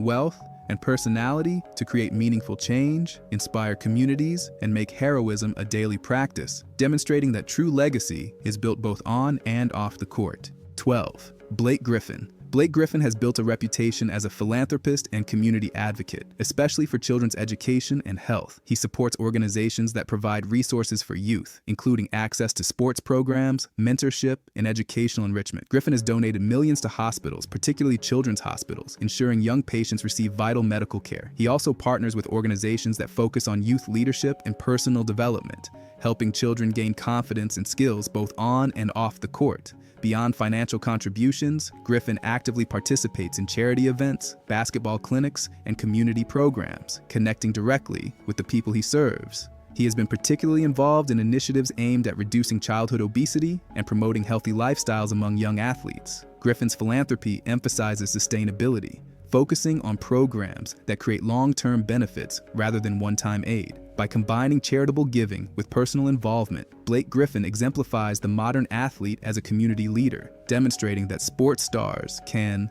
inspire and empower youth while addressing systemic issues in education, health, and social development. 13. Damian Lillard. Damian Lillard, widely known for his clutch performances, is equally committed to empowering communities off the court. Through his Respect program, Lillard focuses on education, mentorship, and scholarships for youth, particularly in Portland, in his hometown of Oakland. The program provides students with access to academic resources, leadership training, and personal development opportunities, fostering both intellectual and emotional growth. Lillard also supports initiatives that combat poverty and inequality, donating to food banks, shelters, and educational programs. Beyond philanthropy, he frequently engages directly with young people, visiting schools, hosting basketball clinics, and mentoring aspiring athletes. Lillard's commitment extends to advocacy, using his platform to speak out on social justice issues, voting rights, and community empowerment. His hands-on involvement demonstrates a deep understanding that true impact requires personal dedication, not just financial contributions. By combining visibility, resources, and engagement, Damian Lillard has become a role model both on and off the court, inspiring young people to pursue education, self-improvement,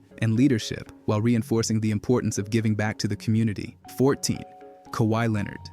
Kawhi Leonard is known for being low-key but highly impactful in his philanthropic efforts. Despite his quiet public persona, Leonard has donated millions to education programs, food banks, and youth mentorship initiatives. He prioritizes causes that provide tangible support to underserved communities, including funding scholarships, school supplies, and after-school programs. Leonard also contributes to healthcare initiatives and organizations that focus on children's well-being, ensuring resources reach those who need them most. While he doesn't seek the spotlight, his actions have profoundly affected communities, demonstrating that heroism doesn't always require publicity. Leonard also uses his platform subtly to advocate for education, equality, and youth development, showing that influence can be exercised quietly yet effectively. Beyond financial support, he engages with community members directly, visiting schools, mentoring children, and inspiring youth through personal interaction. Kawhi's approach emphasizes strategic philanthropy and consistency, creating lasting impacts rather than short-term headlines. By combining discreet generosity with personal involvement, Leonard exemplifies a model of off-court heroism that is thoughtful, deliberate, and deeply meaningful. 15. Anthony Davis. Anthony Davis has emerged as a committed philanthropist and community advocate, using his platform to support education, youth development, and disaster relief. He actively donates to schools, providing scholarships, learning resources, and mentorship programs for underserved children. Davis has also contributed to families affected by natural disasters, including hurricanes, ensuring immediate needs like shelter, food, and medical care are met. Beyond short-term relief, he invests in programs that focus on long-term empowerment, such as youth leadership, personal development, and sports initiatives that teach discipline and teamwork. Davis often engages directly with the communities he supports, attending events, visiting schools, and mentoring young athletes. He also speaks publicly about social justice issues, advocating for equality, community development, and opportunities for marginalized populations. By combining financial support, personal involvement, and advocacy, Anthony Davis demonstrates that heroism is multifaceted. It requires commitment, empathy, and consistent action. His efforts highlight the power of athletes to inspire change, showing that success on the court can translate into meaningful contributions to society, positively impacting countless lives. 16. Klay Thompson. Klay Thompson has earned recognition, not just for his shooting skills, but also for his off-court contributions. He actively supports children's hospitals, youth sports programs, and educational initiatives. Thompson often donates to programs that combat childhood illnesses and provide access to healthcare for underprivileged communities. Beyond financial contributions, he regularly participates in community events, basketball clinics, and charity games, connecting directly with children and families. His focus on mental health and wellness in youth programs shows a commitment to holistic development, ensuring young people are supported physically, emotionally, and socially. Thompson's charitable approach also includes environmental and social initiatives, reflecting a broader awareness of community needs. By combining visibility, personal engagement, and strategic donations, Klay Thompson exemplifies how athletes can make a meaningful difference beyond their sport. His philanthropy highlights that even quiet, behind-the-scenes efforts can have a lasting impact, inspiring others to give back while creating positive change in communities across the country. 17. Chris Mullin. Chris Mullin, a Hall of Famer, has long been dedicated to using his platform to benefit communities. He supports education programs, youth mentorship initiatives, and community services, particularly in his hometown. Mullin has helped fund after-school programs and sports clinics that provide children with safe spaces to learn, play, and develop leadership skills. Beyond direct donations, he engages with young people personally, mentoring athletes and encouraging academic and personal growth. Mullin has also participated in charitable events that raise funds for underprivileged communities, healthcare initiatives, and youth development programs. His philanthropic philosophy emphasizes sustainability and long-term impact, ensuring the programs he supports continue to empower communities over time. By combining financial support with mentorship and personal involvement, Chris Mullin demonstrates that athletes can leverage their influence to create meaningful change. His efforts highlight the importance of consistency, personal engagement, and a focus on education and youth development, making him a hero off the court as well as on it. 18.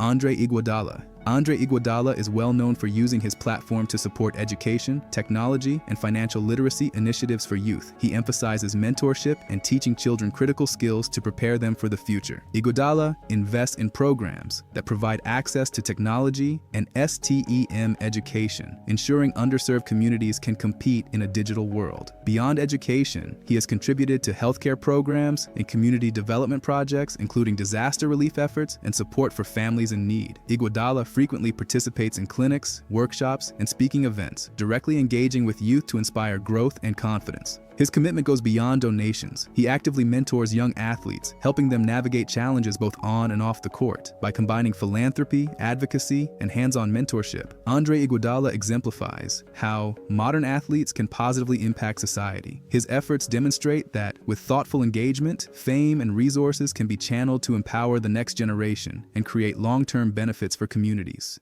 19. Paul George. Paul George has committed himself to philanthropy focused on youth development, education, and disaster relief. He has donated to schools, youth sports programs, and community organizations, ensuring children have access to resources that foster learning, growth, and confidence. George is also active in disaster response, providing essential aid to families affected by natural disasters, including food, shelter, and healthcare support. Beyond financial contributions, he engaged with the communities he supports by hosting basketball clinics, mentorship programs, and events that encourage leadership and personal development. George also advocates for social justice, using his platform to raise awareness of inequality and encourage positive change. His philanthropy emphasizes sustainability, focusing on initiatives that create long-term benefits rather than temporary fixes. By combining monetary support, personal involvement, and advocacy, Paul George demonstrates the multifaceted role athletes can play in improving society. His efforts exemplify how sports stars can inspire, empower, and uplift communities while addressing critical social challenges.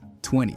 Alonzo Mourning. Alonzo Mourning has built a legacy of philanthropy that extends far beyond basketball. Through Alonzo Mourning Charities, he focuses on youth education, mentorship, and community development, particularly in underserved areas of Miami. Mourning's programs provide scholarships, after-school initiatives, and sports programs that foster leadership, teamwork, and personal growth. He has also been deeply involved in health and wellness initiatives, funding programs that improve access to medical care for children and families. Mourning personally engages with the community, visiting schools, mentoring youth, and participating in events to inspire and support the next generation. He is particularly committed to creating lasting change, ensuring his programs provide long-term benefits rather than temporary aid.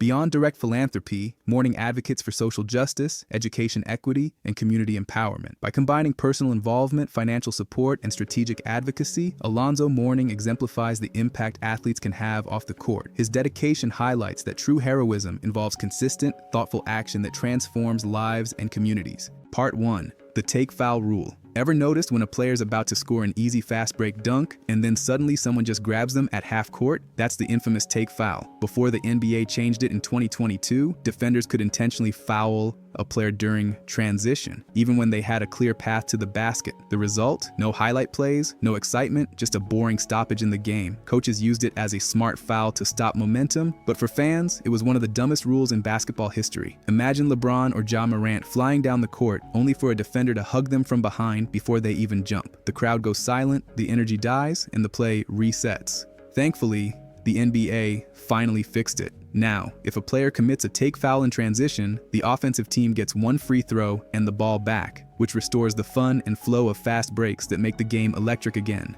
Part 2. The 6 fouls but not always rule. In the NBA, players are supposed to foul out after committing 6 personal fouls. Simple, right? Well, not always. Under a rarely used rule, if a team has no available substitutes due to injuries, ejections, or players already fouled out and Mesa, a player who's reached 6 fouls can actually stay in the game. That's right, someone who should be disqualified is allowed to keep playing. The only catch? Every time that player commits another foul, it counts as a technical free throw for the other team. It's such a strange loophole that most fans and even some players don't know it exists. It's one of those emergency rules that rarely happens, but when it does, it feels ridiculous. If fouling out is supposed to mean you're done, then why have exceptions? The rule just adds unnecessary confusion, especially in games where rotations are tight or overtime stretches the roster thin. Part 3. The defensive 3-second violation. The defensive 3-second rule is one of the NBA's most misunderstood and frustrating rules. It prevents a defender from standing in the paint for more than 3 seconds without actively guarding an opponent. The idea behind it was to open up driving lanes and promote offensive play, but in practice, it often punishes smart defensive positioning. A big man like Rudy Gobert can't just camp under the rim to protect it. He has to constantly step in and out like he's dancing just to avoid a whistle. It slows down defensive rotations, creates awkward movement, and sometimes results in cheap free throws for the offense. What makes it even dumber? There's no such rule on offense in FIBA or college basketball. Defenders can stay wherever they want. The NBA's version feels artificial, like it's forcing defenses to play a specific way rather than rewarding good strategy and awareness. Part 4. The clear path foul.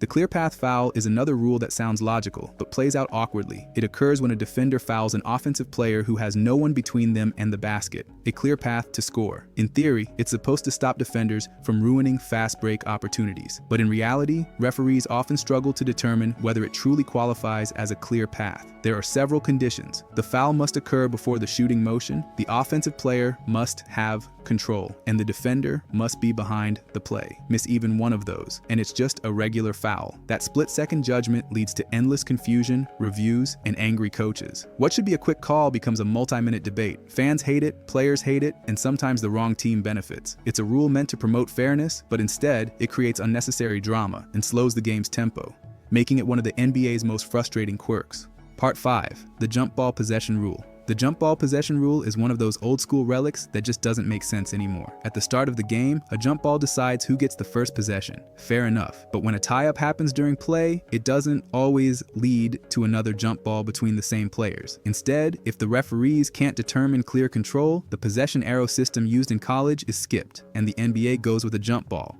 But not always between the two players involved. Sometimes it's whoever is closest, or even a completely different matchup. It's inconsistent, often unfair, and heavily favors taller players or those better at timing jumps. What's worse, a random jump ball can completely shift momentum late in a game.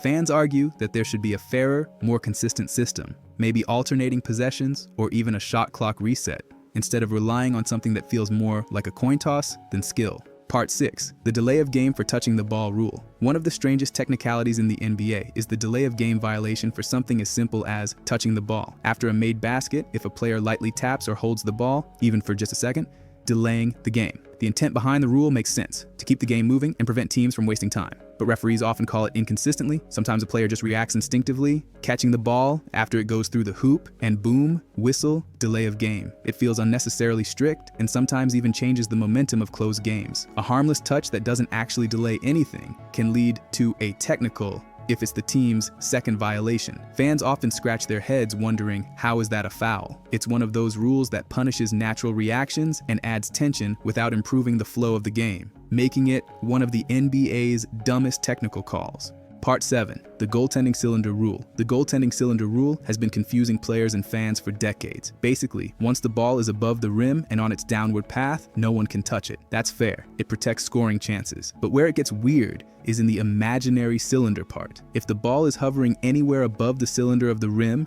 even if it's not going in, touching it is goaltending. This means a defender could block a shot that was never dropping and still get called for a violation. On the flip side, an offensive player can't tap in a rebound that's still in the cylinder, even if it would have missed. The rule kills natural basketball instincts. In international basketball, like FIBA, once the ball hits the rim, it's fair game. Anyone can swipe it away or tip it in. The NBA's version feels overly technical and removes exciting putback moments that could energize the crowd. Part 8. The kickball violation, even accidental. Here's one that drives players crazy. The kickball violation. It's supposed to stop players from intentionally using their feet to disrupt passes, but the NBA takes it to extremes. Even if the ball accidentally bounces off someone's leg, it's still called a violation. Think about it. Players are moving, sliding, or rotating on defense, and the ball just happens to hit their shin. It's clearly unintentional, yet the offensive team keeps the ball and gets a fresh 14 seconds on the shot clock. The defender basically gets punished for bad luck. It disrupts the rhythm of play, stops fast breaks, and gives free resets to the offense for something they didn't earn.